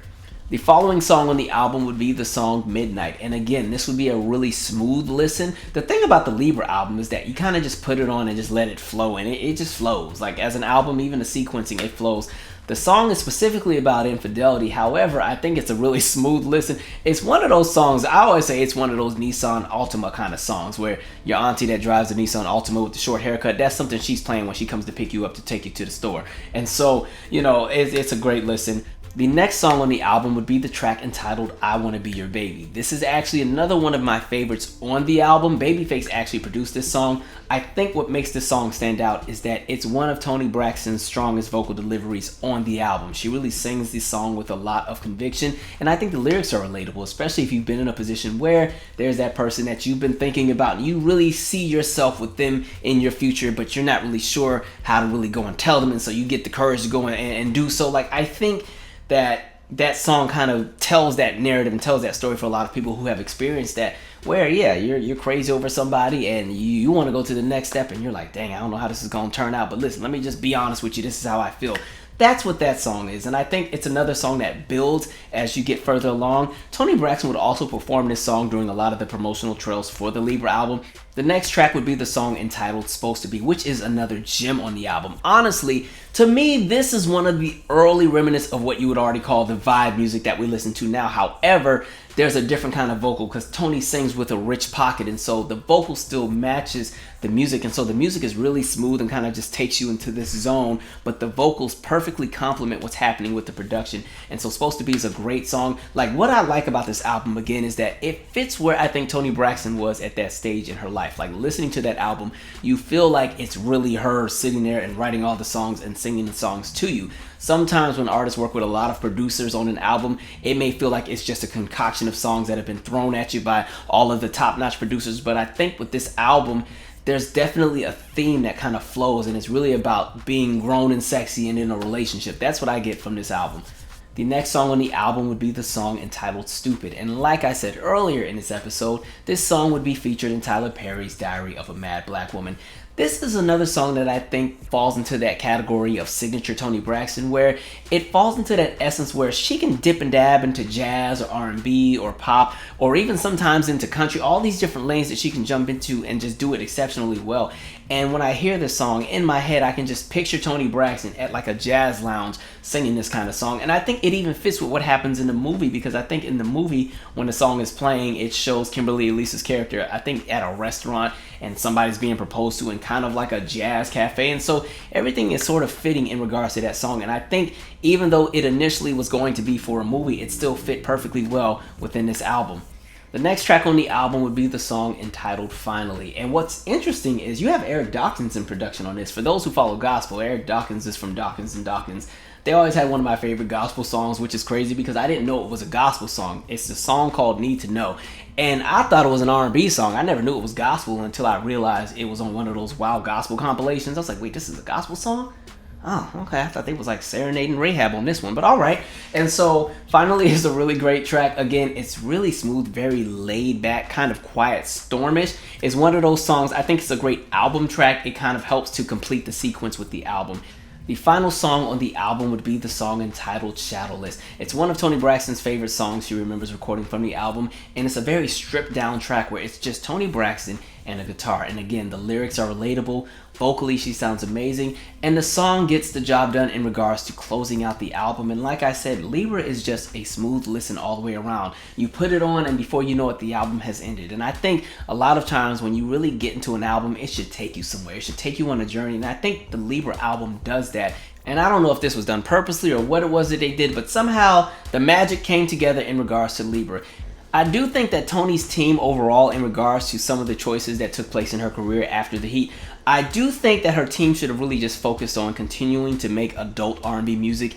Yes, the sales would have slowed, but there would have been an element of consistency. And again, just because people make adult R&B doesn't mean that they may not necessarily catch on, because we've seen somebody like an Alicia Keys who, in those early albums, her music was very adult R&B, and she had these massive albums that were very successful. You've seen people like a John Legend have a very successful career, especially in the early years when everything was still very R&B rooted. Jill Scott is an example. A lot of the neo-soul artists like Maxwell and all of them had a lot of viable success, and I think because Toni had that massive hit with He Wasn't Man Enough, there was almost this urge to try to put her in a space where she would parallel and mirror what the artists that were more so on the pop side were doing. And even in regards to what happened with Secrets, I think there was this space where they thought the adult contemporary market and the pop market was interchangeable, and it could just do that and kind of almost ignore what happened with R&B later down the line, and go with the idea of hopping onto what the trends were. And I think Toni has still always made great music, but I think it would have fared her better later down the line had she stuck with the adult R&B route, because honestly, those are the albums that did well.